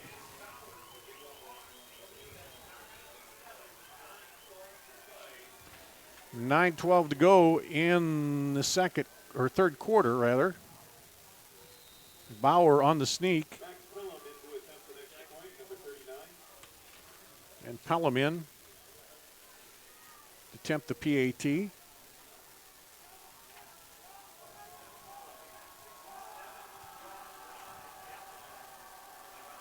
And the kick is up. And the kick is good. 10-7, Ankeny here over Waukee. Let's take a break on CISN.TV. Hi, I'm Joe the Car Guy with Westside Auto. Without question, the COVID-19 pandemic created many disruptive changes in our lives. Some of us got sick, jobs and income were compromised, it was difficult to even spend time with family and friends. But one thing hasn't changed, and that's Westside Auto Pro's commitment to quality service, and that will never change. We're here to make sure you get maximum performance and reliability from your vehicle. So as we all move forward, keep Westside Auto Pros in mind. You've been through enough. We'll make sure your car is the least of your worries. We might not always know what the day will bring, but some things are certain. The sun will rise and your lights will go on. That's because at Mid-American Energy, we're obsessively, relentlessly committed to providing you energy when and where you need it, to connecting with you and keeping our communities safe and strong. Because the most important thing we put our energy into is you.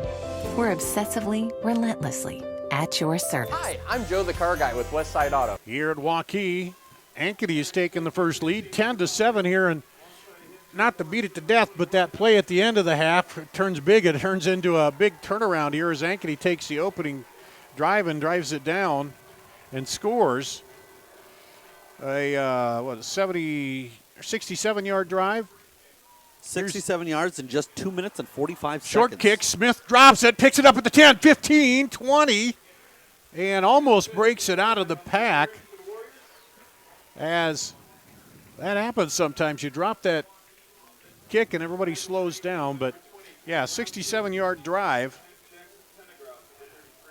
An exciting play. Looked like for a moment it could be disaster for Waukee. Then Smith looked like he was going to take off with it. And in the end, ends up being basically just a touchback. Here comes Waukee. They got Smith in the backfield now. They hand it off to him, and he gets into the line and doesn't get anything. So Smith out of the running back spot right now. Lindquist is in there. They bring out Braden Menz. Smith with his second carry of the game for 4 yards. He had 22 yards on as many rushes last week.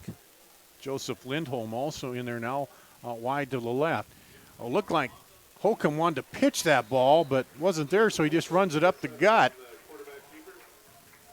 Almost looked like a broken play. He looked at that pitch, and the back wasn't where he thought he was going to be. And he just keeps it. And he got a bad gain on it. Brings up a 3rd and 5, though, for Waukee. Yeah, nice job there by Holcomb. It looked like the snap was a little bit low, and then at that point, he's already down there, said might as well just put the shoulder down and try to plow through. Here's Holcomb. 3rd and 5 at the 26, and there's a jump. And Waukee, a motion penalty.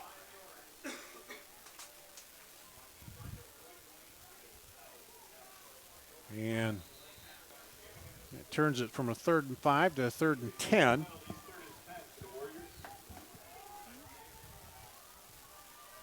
Sent Hundley and Smith to the left for Holcomb. Throws it out and was looking for Sadat out there, who lined up wide. And it's a 3 and out now after the score by Ankeny. And Sadat was a little bit out in front of him, but even a perfect ball would have been tough to get into Sadat as there was good coverage up the field. And we talked about field position being important. And right now to this point here in the third quarter, Ankeny's had it going their way.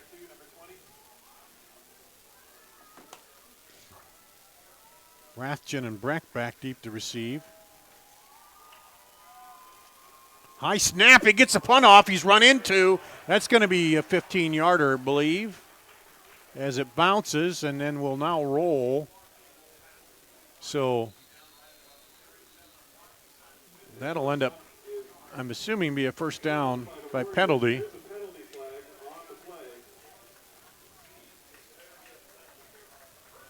Yeah, personal foul, roughing the kicker.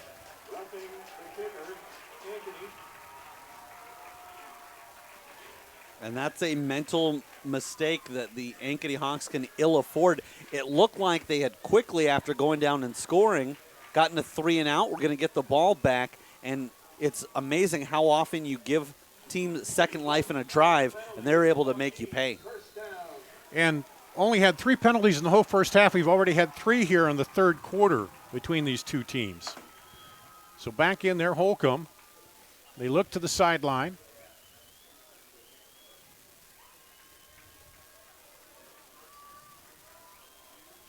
Now calling the play out. Play clock down to 5.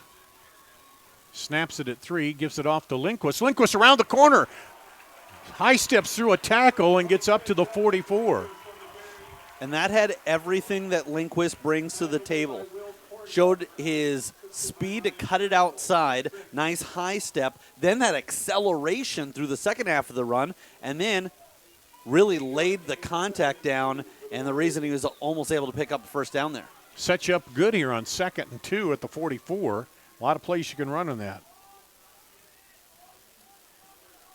Lindquist in the backfield. Smith out wide here to the left for Holcomb.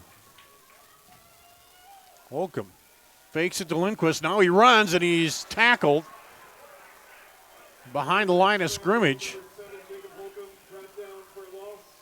They didn't bite on the fake that time to Lindquist. And Pennegroth in there for the sack. Interesting to see both of these teams went away from their starting running back for a while to start here the third quarter. And then Lindquist gets back in there and shows why he's taking the bulk of the carries. Lose 2. They got Sadat, Huntley, and Smith to the left. Flanked out for Holcomb.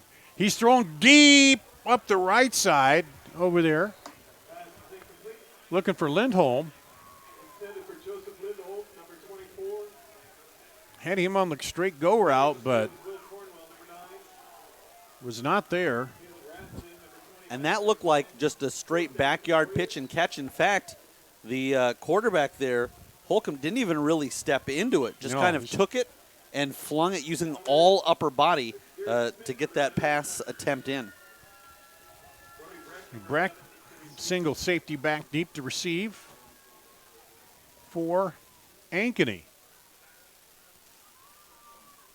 High snap again. This time he gets it off. Nice high punt. And gets a Ankeny bounce coming back the other way. As it bounced back about 5 yards, it hit about the 21. And taken at the 27. 31-yard punt by Waukee. Looks like a timeout, one of those safety timeouts we're going to take. So we'll take a break here, come back after this on CISN.TV. We might not always know what the day will bring, but some things are certain. The sun will rise and your lights will go on. That's because at MidAmerican Energy, we're obsessively, relentlessly committed to providing you energy when and where you need it, to connecting with you and keeping our communities safe and strong. Because the most important thing we put our energy into is you. We're obsessively, relentlessly at your service. Dar Danielson with you here back at Waukee, and Cal down on the sideline. Cal looks like momentum shifting to Ankeny there right now.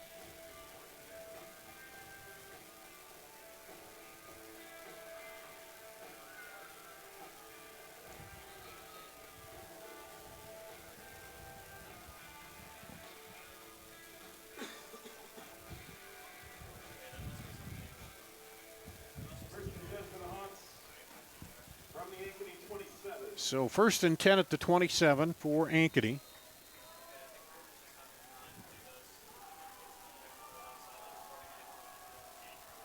.549 to go here in the third.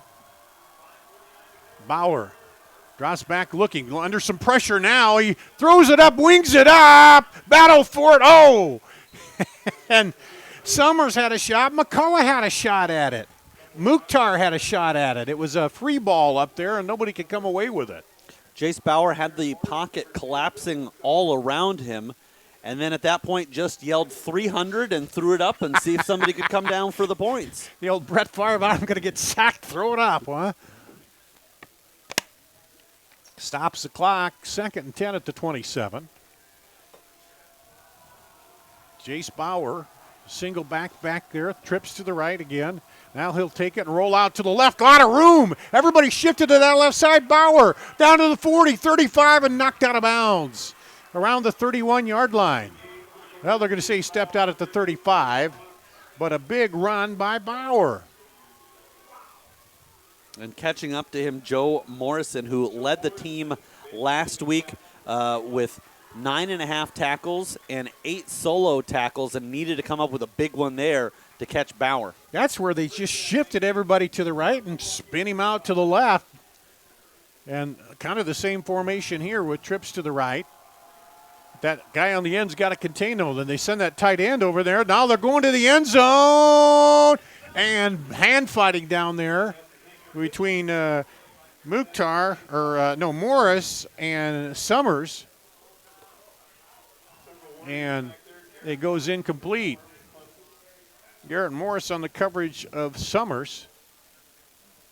And something I learned growing up, even if you're not going to be able to make the play, at least if you leap with it and go with them, while you may not always touch it, it's going to make it a much more difficult play if it were uncontested. This time 2 receivers right, slot the left.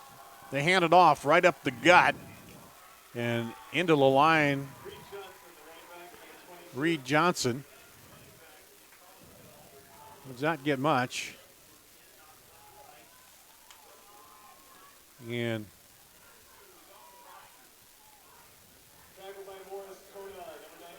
I don't know if Kadoff is out injured or what, but we haven't seen him out there a bit. Now 2 right, 1 left, a slot left for Bauer. Moves Johnson to his right. Drops back. Looking to slant. Got the man right across there. 15, 10, 5. Touchdown, Cade Summers. 33 yards.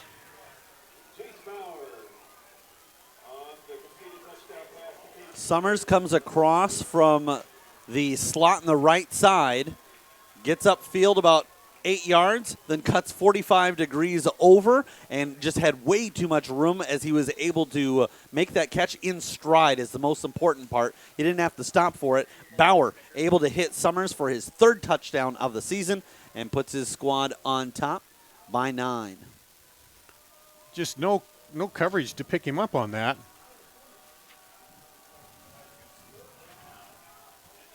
Extra point is good. 4:42 to play here in the 3rd quarter. 17-7, Ankeny over Waukee on CISN.TV. We'll take a break. Be back after this. Central Bank is proud to support the unmatched spirit of sportsmanship and hard work exemplified by our local athletes. We're fans of high school sports and the way the big game and hometown team rally a community. Best of luck to all of today's competitors. Play hard, have fun, and make something great happen. Central Bank, member FDIC. Focus. To define what is most important and commit yourself fully. It's why at Fairway, only the best meat makes the cut. Our fresh fish is full of flavor, and our produce is picked with incredible care. It's why we have fewer aisles, greater savings, and the most personal service. At Fairway, our focus is and always will be giving you the best in meat and grocery. Here at Waukee, Ankeny has scored twice now here in the 3rd quarter to take a 17-7 lead over Waukee. Here's the kickoff. Smith at the 4. Brings it up the middle. 20, 25, and it'll be pulled down at the 26-yard line. Well, I hate to say it this early in the game, Eric, but a big drive here, key drive for Waukee. Well, and especially for the Warriors, this game is shaping up very similar to the one last week. Low scoring in the first half, couple of point lead at the half, and then the road team picking up the next couple of scores. Here's Holcomb, sends a man in motion across the formation. It's Sadat, and nobody blocks the end, and he just comes right in and lowers the boom. And then there's a flag down, some extracurricular after the play. And that's going to be a 15 one way or the other, I think. Personal foul. Well, unsportsmanlike conduct on Ankeny.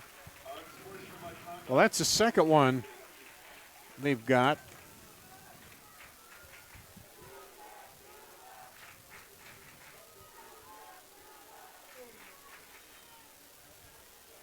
On Ankeny, so that'll bring up a first down.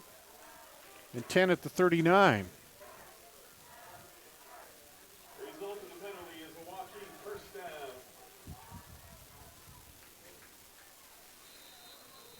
Holcomb has Smith to the left, Sadat in the slot, two receivers right. Rolls under pressure, throws it out and off the hands. Pass is incomplete. Sadat. Intended for Edward Sadat Jr. And Sadat off his fingertips. had that off of his fingertips. Nice job by the defenseman to realize as soon as he touches that, Reckon Sadat's Manis, fair the captain, game. defending on the And play a for lot the of contact there was the reason that he was able to break that up and make sure that he didn't come down with the completion. 2nd and 10 at the 39 for Waukee. Just need a positive play right now. Rolling pressure again against Holcomb. He throws on the run and hits his man up there to Hundley. And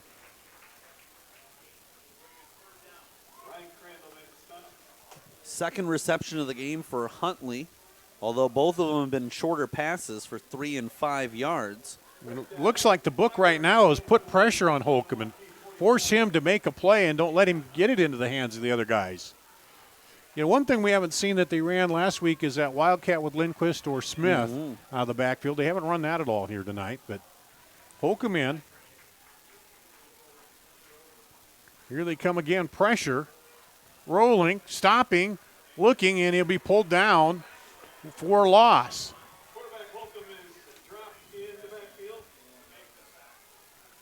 So the defensive pressure is going to force Waukee to turn it over again.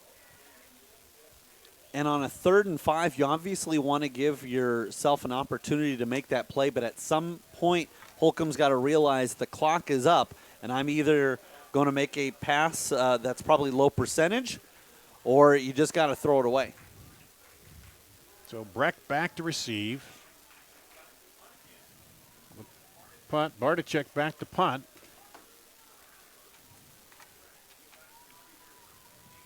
Gets it away.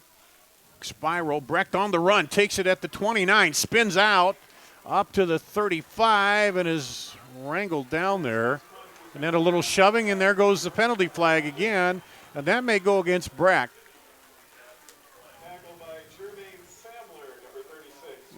Samler brought him down, and then there was a push after he got up. And we'll see.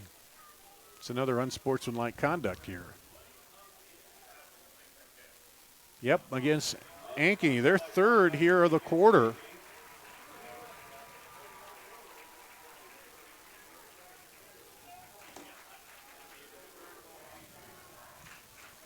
And that does help. Waukee puts them back inside the 20. But you got to ask your defense to get a stop here. 2:33 to play in the third quarter. Ankeny with a 17-7 lead. First and 10 at the 19. Bauer hands off.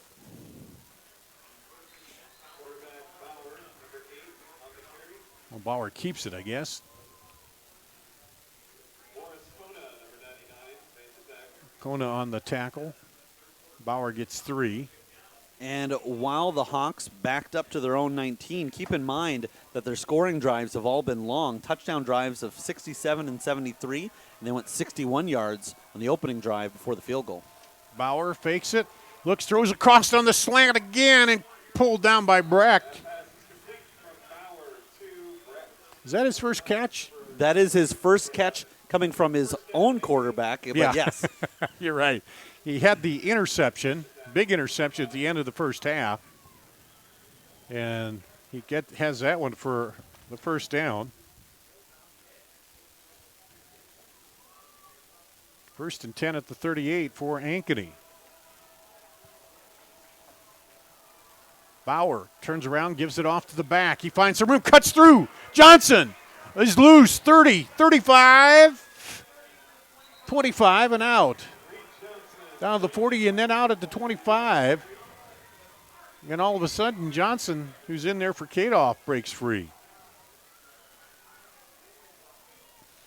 Part of the problem, that Waukee defense has been out on the field a lot, Eric. Yeah, the Waukee squad has not been able to sustain any drives, even after they had one where they were given extra life after there was a roughing the punter penalty. Here's Bauer.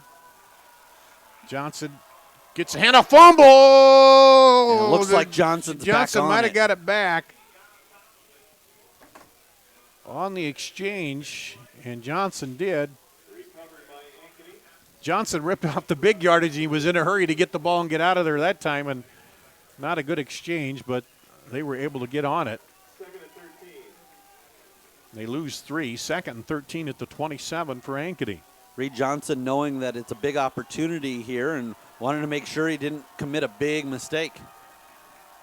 Johnson comes up right next to Bauer. He'll take it and go to the right and spin around.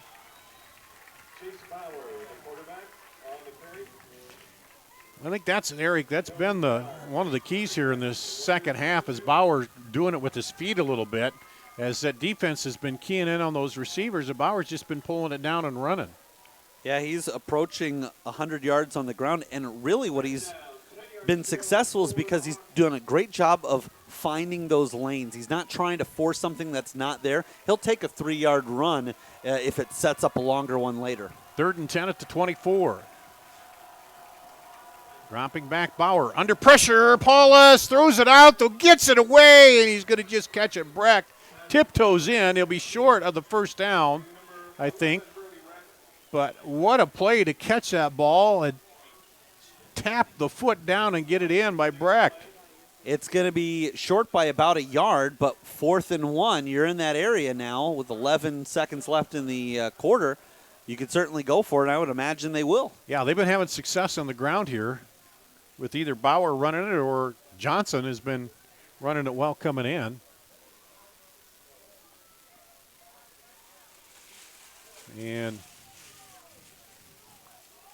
coach gets a good look at where it's at over there, and they'll call the play. They start the play clock. 4th and 1 at the 15 of Waukee. This could be a big play for the Warriors if they can stop them here. Bauer takes it, sneak right up the middle. He'll get it easily. Inside the 10, down to the 9-yard line.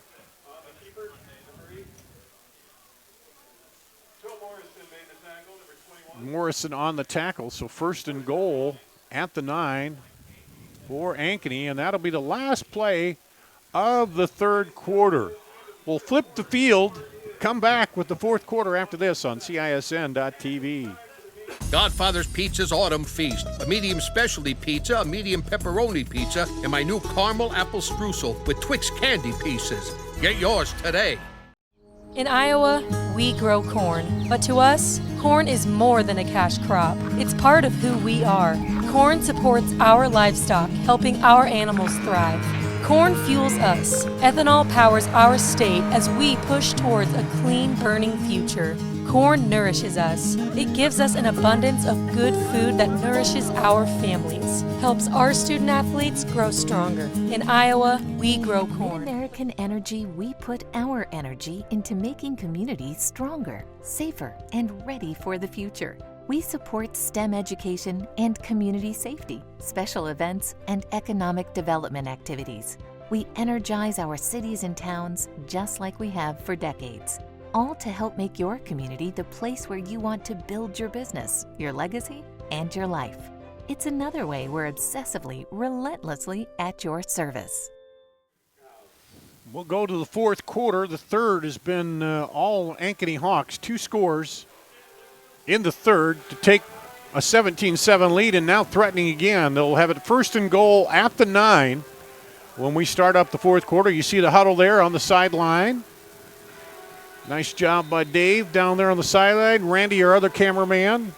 Ruben at the controls. I'm Dar Danielson. Eric Zamora with me here on a beautiful night again for football. Perfect conditions.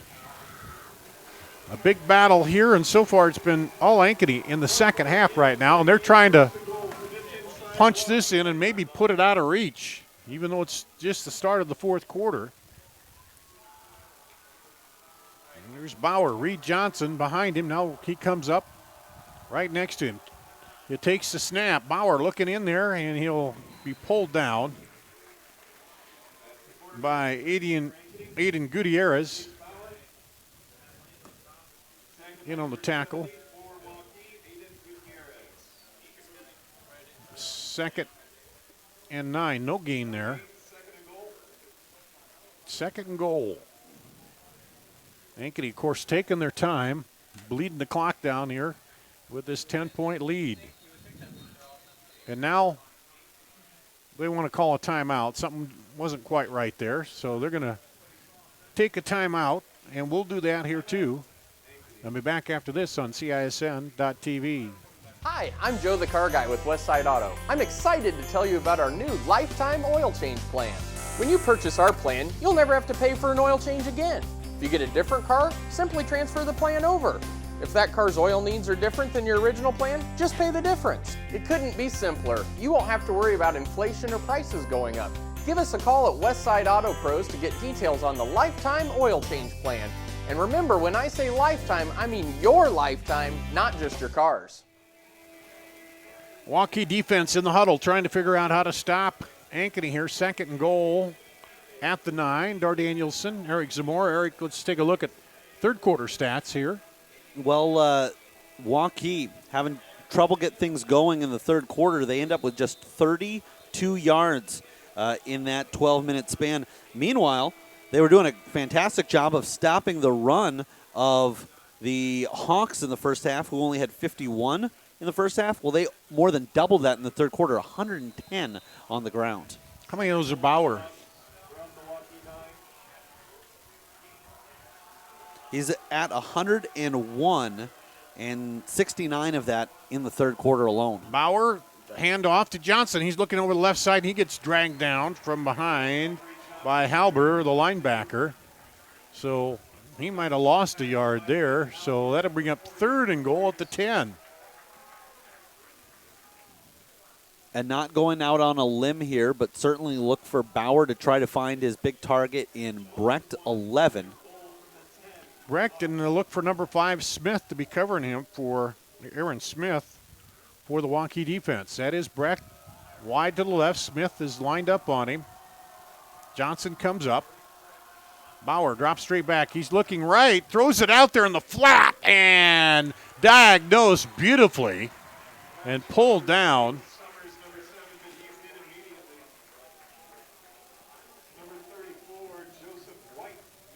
Joseph White on the tackle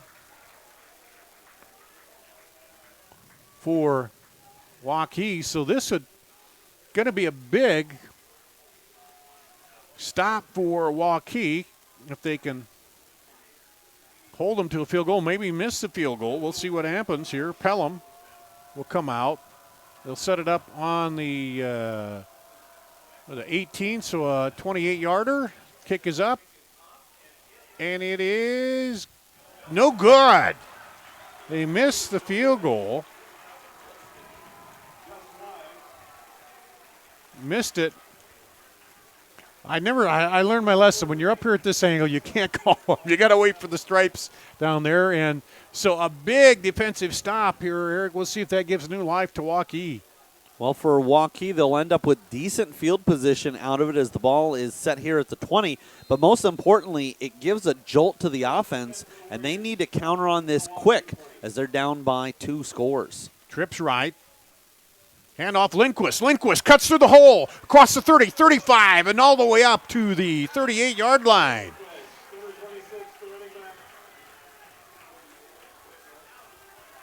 $18-yard pickup by Lindquist. There's the jolt you talked about. They were in desperate need of a shot in the arm, and who else but 26 to deliver. Sadot, Hundley, and Smith wide to the right. Fake to Lindquist. Holcomb will take it himself, looking for a block. Hundley trying to block for him, and he'll be pulled down after a pickup of a couple. Hundley was blocking, but he just never could get the corner there, Holcomb, but he gets a couple. And Holcomb did a good job there of deciding when and how to move up, as that could have easily been a run for a loss. Snap to Holcomb. Oh, gets it to Lindquist, and they fumble the handoff coming back. And they'll lose a yard. They had everybody following Holcomb. He tried to hand it back to Lindquist, and if you're Waukee, you're a little disappointed there, but I like what Lindquist does there. It just falls on the ball, doesn't try to make something out of nothing. Take your loss and come back at it here. 3rd down and 10. Holcomb rolling, throws back to Sadot. Picks it off the ground.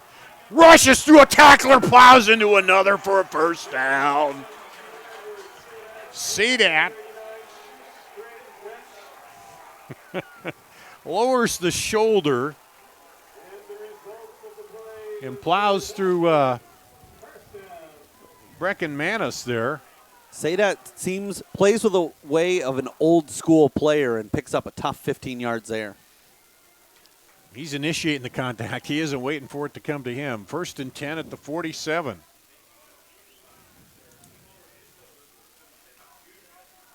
Here's Holcomb. Look, the slant into Sadot. He's got it. And a pickup of 5.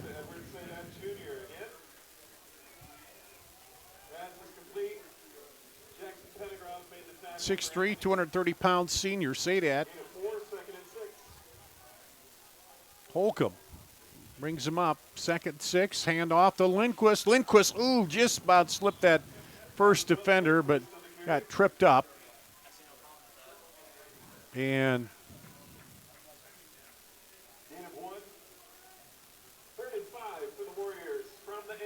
that was Sean Gavin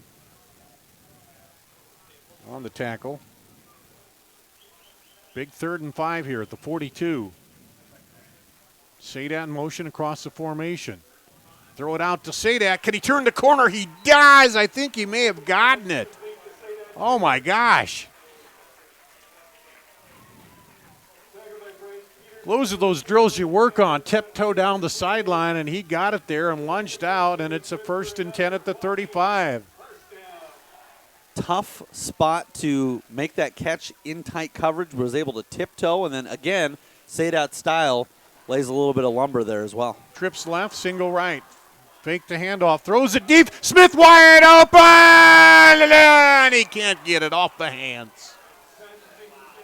Just a little bit long for a split second there. It looked like Smith had just tipped it up to himself to come down with.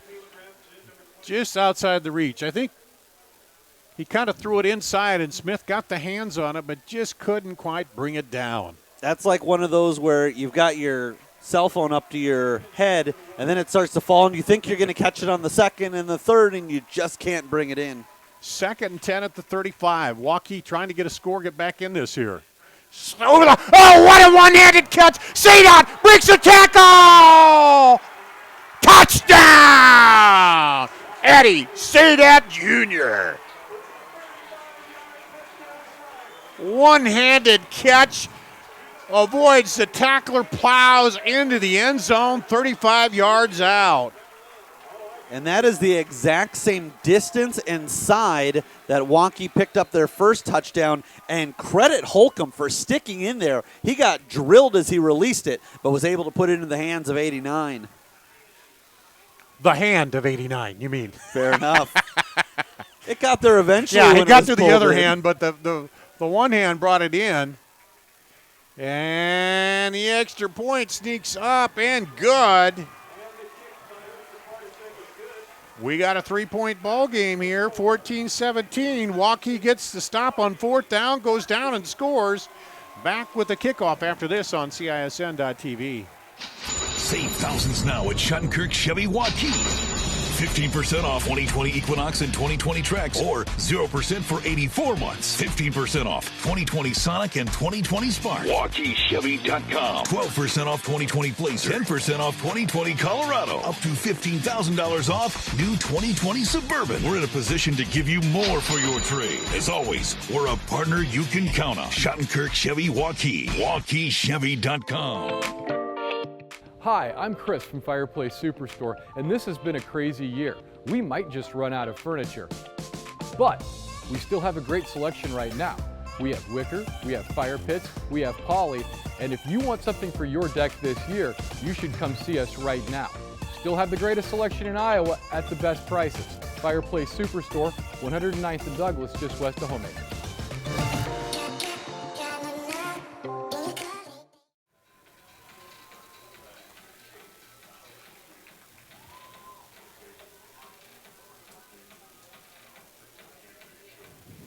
We got a good one here at Waukee. 7:08 to go. Waukee has scored, making it 17-14 against Ankeny. And it all came out of the defensive stop, and then they go, they got the missed field goal, and they go 80 yards.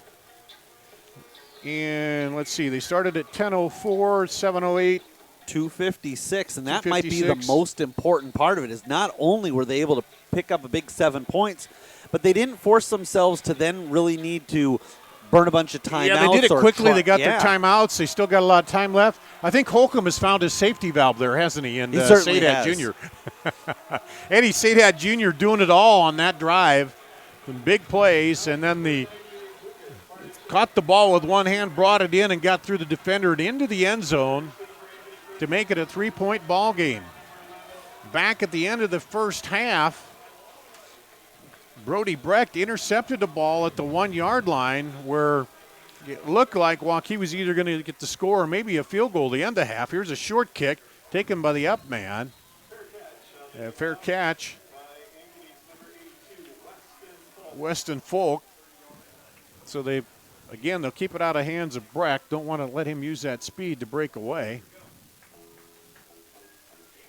And now we'll see. Is the momentum shifted back now to the Waukee defense? Well, number 2 against number 10. This is what we expected here. So Ankeny, the Hawks come out 1st and 10 at the 34. Jace Bauer, single back in the backfield, 2 receivers right. Hands it off, and he's tripped up. Johnson nowhere to go. Undercut there by Chase Evanson. And Halber in there too. And they lost yardage 4 back to the 30. 2nd and 14.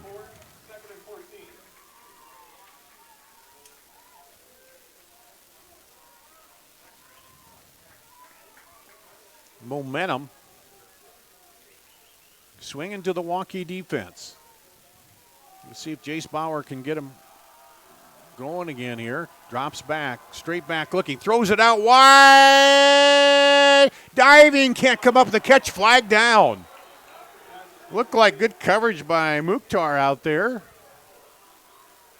And flag comes down. That's going to be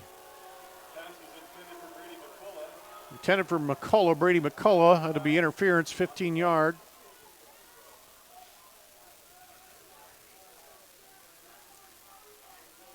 Right, so that'll be about a 1st down. Let's see where they Yeah, by the time they mark it off, it will be a first down by penalty there. Pass interference. Is the call against Waukee. Result of that play, first down Hawks from the Ankeny 40. I know from over here it looked like they were battling shoulder to shoulder, Eric, but we're way up here in the press box. And the official threw the flag on that, but ends up being a first down for Ankeny. Bauer hands off Johnson, looking to cut it outside, and is pulled down from behind by Morrison. Pickup of a couple. And Morrison needed to be precise there, as there was a lot of room up that left sideline. If he slips by Morrison, there's a lot of green and maybe the end zone. A lot of green followed by some purple as well. You're right. 2nd and 8. Jace Bauer. Slot on the right. Johnson moves up to his right side. He's going to go down the line himself. Looks to cut it up. Slides under the lineman. Across the 50 into Waukee territory. That's what I've loved about Bauer, is a lot of the yards that he's been picking up haven't necessarily been designed to go that way, but he just is able to bounce it outside, finds an opening, and he'll not wait around for an invitation. He'll take that space. And as that senior, he reads those holes. He reads where he needs to go. As you said, he doesn't try to overplay it. He just looks for the spots and sticks his nose in there. And here he comes. Big 3rd down and 4 at the 49 of Waukee. Ankeny hanging on to the 3-point lead here, coming up on 5 minutes to play in the ball game. Straight back Bauer throws out his man out of the backfield, Johnson, and he'll get up for the first down. He had Breck coming in on a down and in, and he went to the flat to Johnson. And got the first down. One thing we haven't seen is I don't think we've seen a big play down the field by those receivers of Ankeny yet, have we? We've seen a couple catches by Breck, but nothing big where he's broken away here yet. And a nice job there. Had Halber one-on-one and needed to make a move to get the first down. Ends up moving the chains. 1st and 10 at the 41 for Ankeny. They'll run the play clock down to 4. Snap it. Bauer runs all the way up and through, and he's down to the 35. Pickup of about 6. He's been doing it with his wheels here.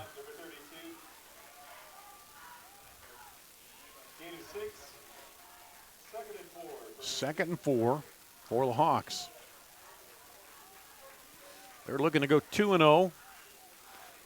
Waukee looking to get their first win on this season. Dowling was leading Valley last we heard 20-something to, I don't know if Valley had scored yet, and Southeast Polk was leading Centennial. Send the running back in motion, and there's a penalty. I think there were more than one guy in motion there. The play didn't quite go like they did. Yeah, they had 2 guys in motion. So penalty against Ankeny.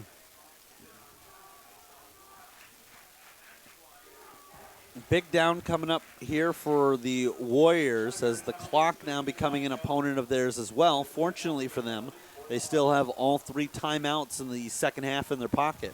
5 penalties here on Ankeny in the second half. 2 on Waukee. Just had 3 all in the first half. Bauer takes it. Now he'll run it himself. There's another flag down behind the line of scrimmage.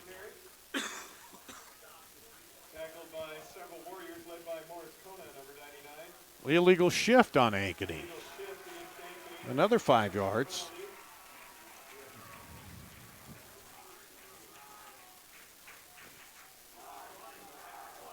So 5 yards back. Brings up.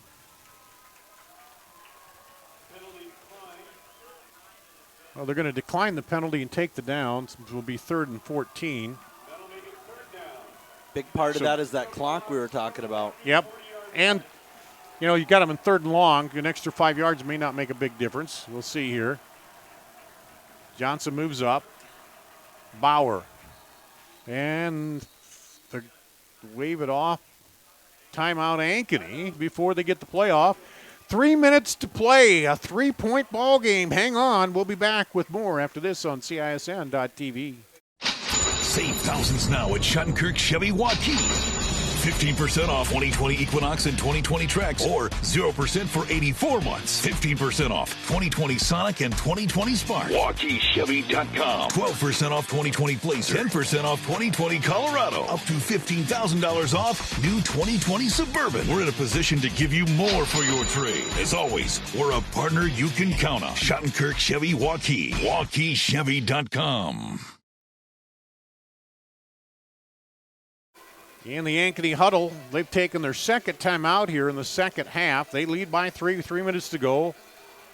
They will have a 3rd down and 9 at the Waukee 40. Leading by 3. Waukee has their full complement of timeouts here, 3. And they just come down and scored on an Eddie Sadot 35-yard catch that he caught the ball with one hand, brought it in, got by the tackler, and scored. Big 3rd down here, 3rd and 9. Chase Bauer brings him out of the timeout.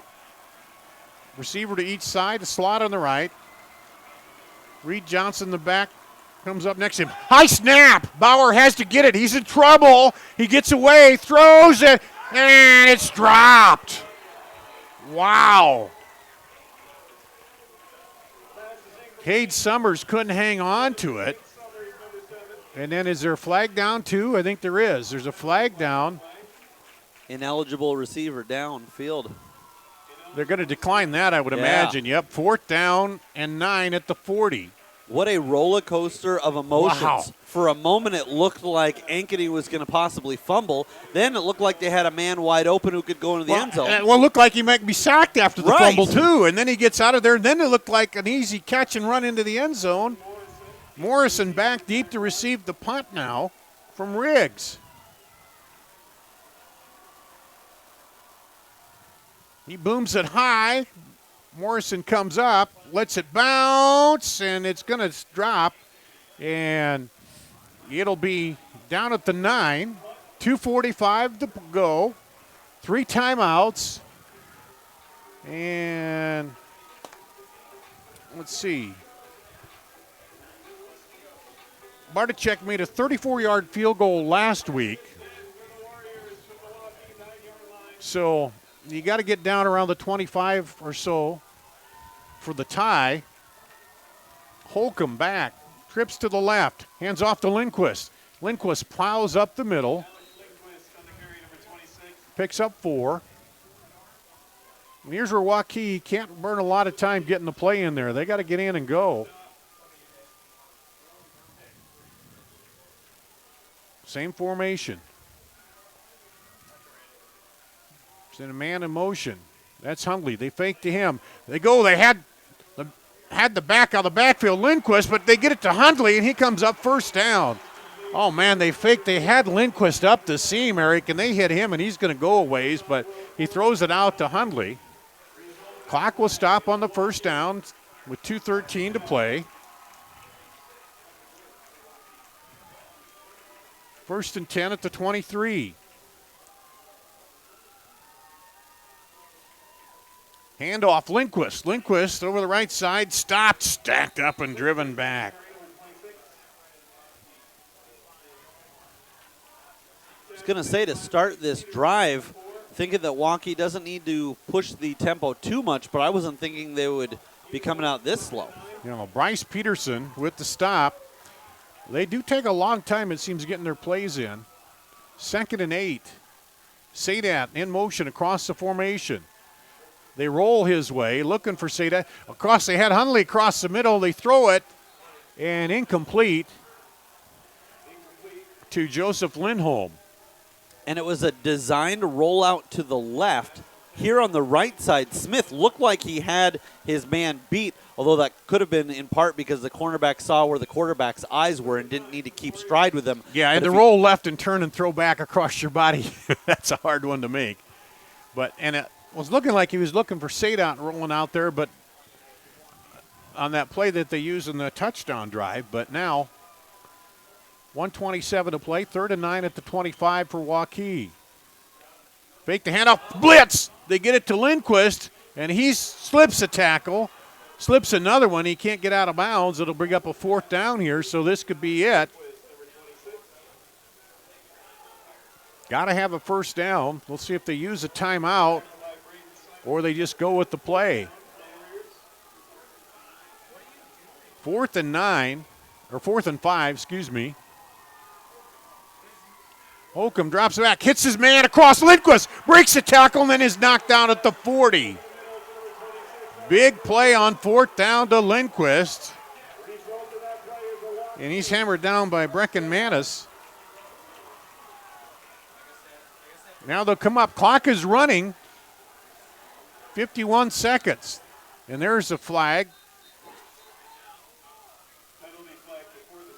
That might be a substitution here. I don't know. Oh, sideline warning against Waukee. Lindquist didn't have a reception all game, then goes 2 plays in a row, and it needed it there on the 4th and 9, yeah. So 1st and 10 at the 40. And now the other official comes in. They're going to talk this over. Well, if anything, that helped out Waukee by stopping the clock here. That's exactly what I was thinking. Letting them get up to the line. And now they're talking. They're talking to Brecken Manis and telling him he has to go off. Yeah, they're taking Brecken Manis off. They must have saw something there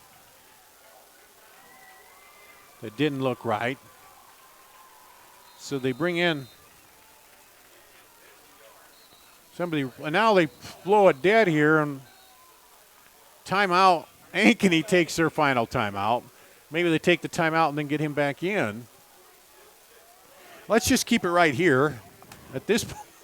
And it's funny that Ankeny took the timeout there, because going back to that first touchdown that Waukee scored, we talked about there being confusion going on. And I was thinking, in retrospect, probably would have been best to burn a timeout. Well, Ankeny did exactly that. They had a player coming in for a sec. He didn't know exactly where he was supposed to go. They were kind of letting him know. And I think that's a smart play by the Hawks right now, is if everybody's not on the same page. Yeah, let's get it straight here. Now, 46.6, Waukee still has 3 timeouts. As you see the Ankeny huddle there. They're going to try to get all their assignments. You want to keep them from getting the big play and get it down the field. They need to get, let's see, what is it? Bartachek had a 34-yarder last week. They're probably about 35-ish yards, and that's certainly no chip shot, but at least to give them an opportunity. Yeah, they need to get it down there. So, and they got to be a little careful with the time, too. They do have 3 timeouts, so you can use those, but it seems like they've been taking an awful lot of time to get in and get the play called. So now they'll come in. The clock was stopped there as they try to straighten all that out, and then the timeout. So 1st and 10 at the 40. Waukee trailing by 3. Over top, Smith makes the catch and is hammered. And incomplete. Well, that might be one where in the NFL you'd look at it. Broken up beautifully there. Did it come out of his hands? I couldn't see there. It must have. But almost a big play there by Smith. That would have put him close to field goal range. Didn't use much time, though. 41.9, 2nd and 10 at the 40. Caleb Rathjen there, the reason that Smith not able to come down with that catch. 3-man front for Ankeny. They fake it, get to Lindquist. Lindquist breaks free, across the 50, 45, down inside to the 41. 1st down will stop the clock, 36.6 to play. And I think Waukee will call a timeout. Waukee will call a timeout, 36.6 to play. Let's take a quick break. We'll be back after this on CISN.TV. Obsessively, relentlessly. That's what you can always expect, even when faced with the unexpected.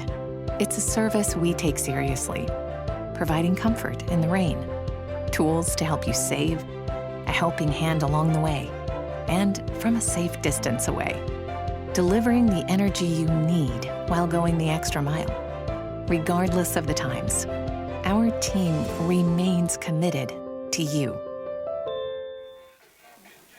Here at Waukee, the Ankeny huddle, they're trying to hold Waukee off. 36.6 seconds to go. 1st and 10 at the 42 for Waukee. They trail by 3. Waukee looking for their first victory of the year. Ankeny looking for their second. They need to get down around the 25 to be in field goal range of Bardacek. And come up with some big plays here late. And now they'll bring him out. Holcomb. He'll send Sadat Hundley out wide left. That's Smith to the right. Lindquist is with him in the backfield.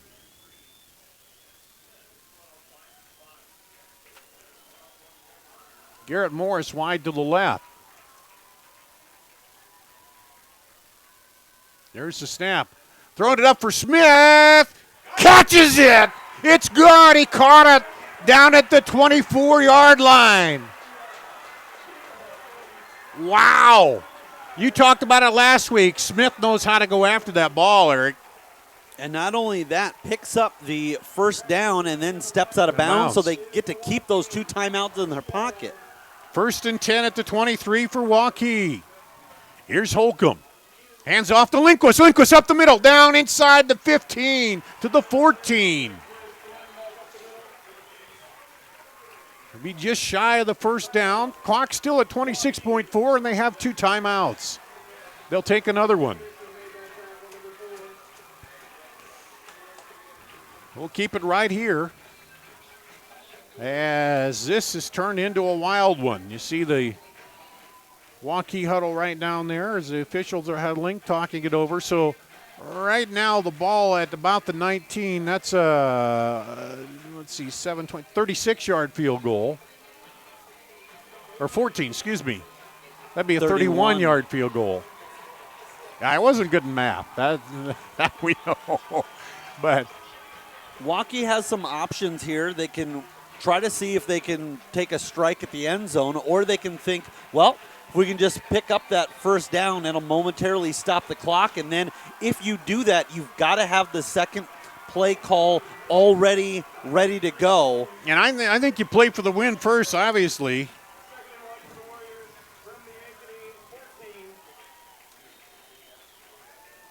They come out with 3 receivers left.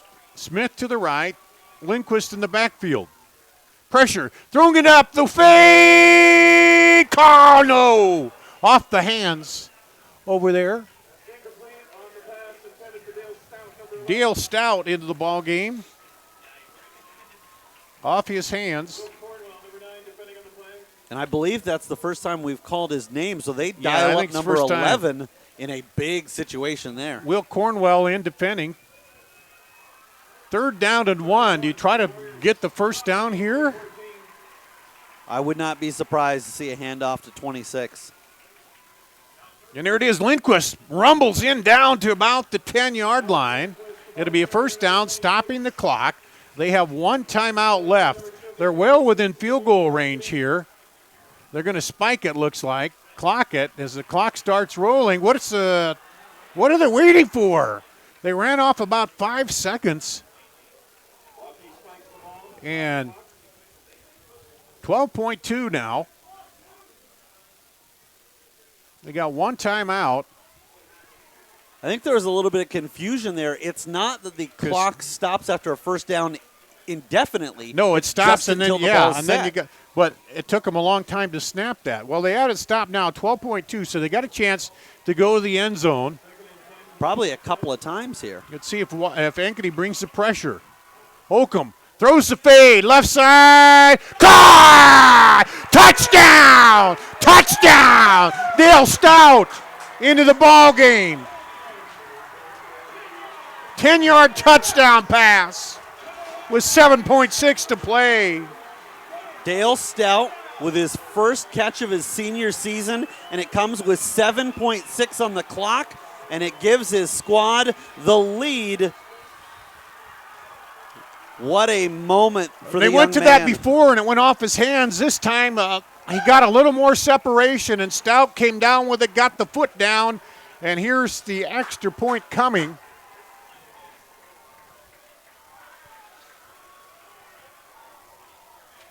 Kick is up and good. 21-17. The Warriors take the lead with 7.6 seconds to go.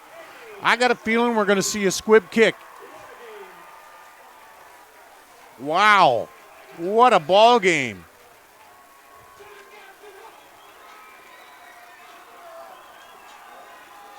Trailing 17-7. Waukee has scored 2 straight times here in the fourth quarter and held Ankeny out of the end zone. And that just shows the confidence that Carlson had. Don't forget, in the closing seconds of the first half, there was a turnover at the 1 yard line. Yeah. And he said, Holcomb, you're my guy. You're my and guy. I think you can find that spot. And he went back to the exact same play. And they were able to come up with the execution just perfect this time. And how about Dale Stout, the senior, coming in? We haven't heard him all night. He went in there. The first one kind of went off his hands. They threw it to him again. And that one, he got more separation, made the play. And 7.6 seconds away, Waukee is from pulling out a come-from-behind victory over number 2, Ankeny. Here's the kick. Oh, they're going to go a little squibber. Taken, and he's going to run it and be taken down with 3.3 seconds to go. Oh, look at that moon over there. That's kind of pretty. Just notice that. There's been so much action going on the field here. Well, I got to bet you're going to see Breck going deep along with McCullough and Summers, and everybody is going to head deep, and Jace Bauer is going to heave it. Or we're going to see the hook and ladder and ladder it all over the field here with 3.3 seconds to go. Obviously a tough play to pull off, but I think your best bet is probably getting it into the hands of somebody like Summers, maybe 10, 15 yards down the field, and see if he can't just find some blockers in front of him. Here we go. This could be the final play. Jace Bauer brings him out, trips to the right. Johnson the back. Rolling, pressure, rolls out, throws it deep. It's going to be short, knocked down. Waukee wins. Waukee comes from behind and knocks off Ankeny. What a ball game. You see him heading out to the W. And just like he has all game long, Joe Morrison has been fantastic. He's the first one to get the hands on it. And too many times you see players there, they want the interception, they want the stat. He just swatted it down, and your number 2 team in the state goes down 21-17. Well, let's take a break. We'll come back and wrap it up here on CISN.TV. Hi, I'm Joe the Car Guy with Westside Auto. Without question, the COVID-19 pandemic created many disruptive changes in our lives. Some of us got sick, jobs and income were compromised, it was difficult to even spend time with family and friends. But one thing hasn't changed, and that's Westside Auto Pro's commitment to quality service, and that will never change. We're here to make sure you get maximum performance and reliability from your vehicle. So as we all move forward, keep Westside Auto Pros in mind. You've been through enough. We'll make sure your car is the least of your worries. We might not always know what the day will bring, but some things are certain. The sun will rise and your lights will go on. That's because at MidAmerican Energy, we're obsessively, relentlessly committed to providing you energy when and where you need it, to connecting with you and keeping our communities safe and strong. Because the most important thing we put our energy into is you. We're obsessively relentless. Central Bank is proud to support the unmatched spirit of sportsmanship and hard work exemplified by our local athletes. We're fans of high school sports and the way the big game and hometown team rally a community. Best of luck to all of today's competitors. Play hard, have fun, and make something great happen. Central Bank, member FDIC. Focus. To define what is most important and commit yourself fully. It's why at Fairway, only the best meat makes the cut. Our fresh fish is full of flavor, and our produce is picked with incredible care. It's why we have fewer aisles, greater savings, and the most personal service. At Fairway, our focus is and always will be giving you the best in meat and grocery. Well, there's a full moon over Waukee Stadium, and it made for some wild action here. A fourth quarter comeback for the Warriors. As you see, you pull out there. Dave Mabel, a great shot on that. Or is that Randy with the shot? I don't know. One of our camera guys. Great shot. Is that her up? Yeah, that's Randy. Okay, thanks, Randy. But Dar Danielson here along with Eric Zamora. As the final here, Waukee scores with 7.6 seconds to go to win 21-17 over Ankeny. We'll run down the scoring for you. Ankeny got on the board with 3:20 to play in the first quarter, 11-yard field goal. They were up 3-0. Waukee came back with 14.7 to go in the first half. Holcomb to Smith from 35 yards out on fourth down, and they went up 7-3. Waukee drove all the way down, had a 3rd and goal, and it was Brody Brecht intercepting the ball at the 1-yard line when it looked like Waukee was either going to get a touchdown or maybe a field goal, and that shut it off. Then Ankeny came out, started the second half. They drove down with 9:12 to play in the third. Bauer ran it in from 3 yards out. The PAT was good, and Ankeny took the first lead of the game on a 67-yard drive. And then in the third, 4:42 to play, Bauer to was it Ross? 33-yard touchdown pass, and that made it 17-7 after the PAT. No more scoring in the third. Then in the fourth quarter, Waukee was 7:08 to go. Fourth down play to Eddie Sadat Jr. He made a one-handed snag of the ball, brought it in, got by a tackler, and got into the end zone from 35 yards out. That made it 14-17. Then Waukee got the ball back and came down with 7.6 seconds to play. Holcomb to Dale Stout from 10 yards out on the fade, and it was PAT good, 21-17 on the was the final here. And Eric Zamora kind of crunching the numbers over there. And what do you got for the final stats here, Eric? So for the Waukee Warriors, they end up with 241 yards through the air, 107 on the ground, a real reversal of the way they were moving the ball last week. Alex Lindquist leads the way with 81 yards on 18 carries. And Ben Ryland chipping in a 15-yard run as well.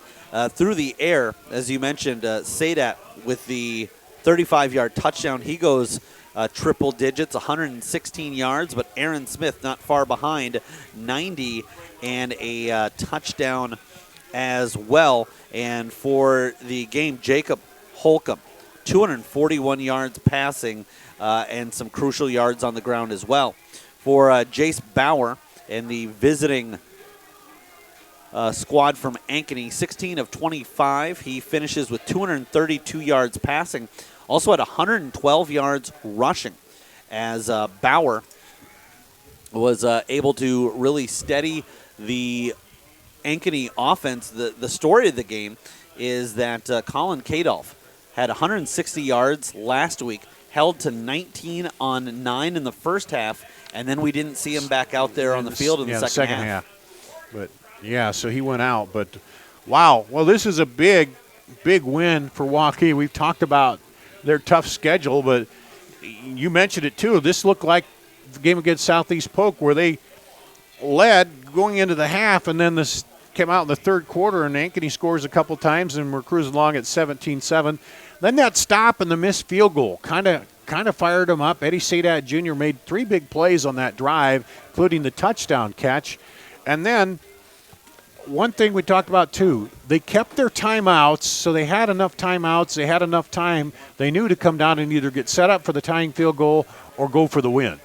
Yeah, and for Waukee defensively, I thought that last week Caleb Paulus was the best player on the defensive side of the ball by a long margin. He was certainly one of the stirs of the drink defensively, but I thought that Garrett Morris and Joe Morrison were also absolutely critical. Not a good sign that last week Waukee's lead tackler was one of their safeties, but they certainly shored things up at a lot of different levels. And let's be honest, there were probably some people thinking, okay, we took a look at week 1 scores and how those results came out. Not only were they expecting Ankeny to come away with a victory, but maybe thinking it would be a comfortable one. And instead, Waukee says, well, that's why we play the games. And both these teams end up 1-1. One other thing before we wrap it up, got to mention Aaron Smith, too. He did a good job on Brody Breck for the most part on defense tonight.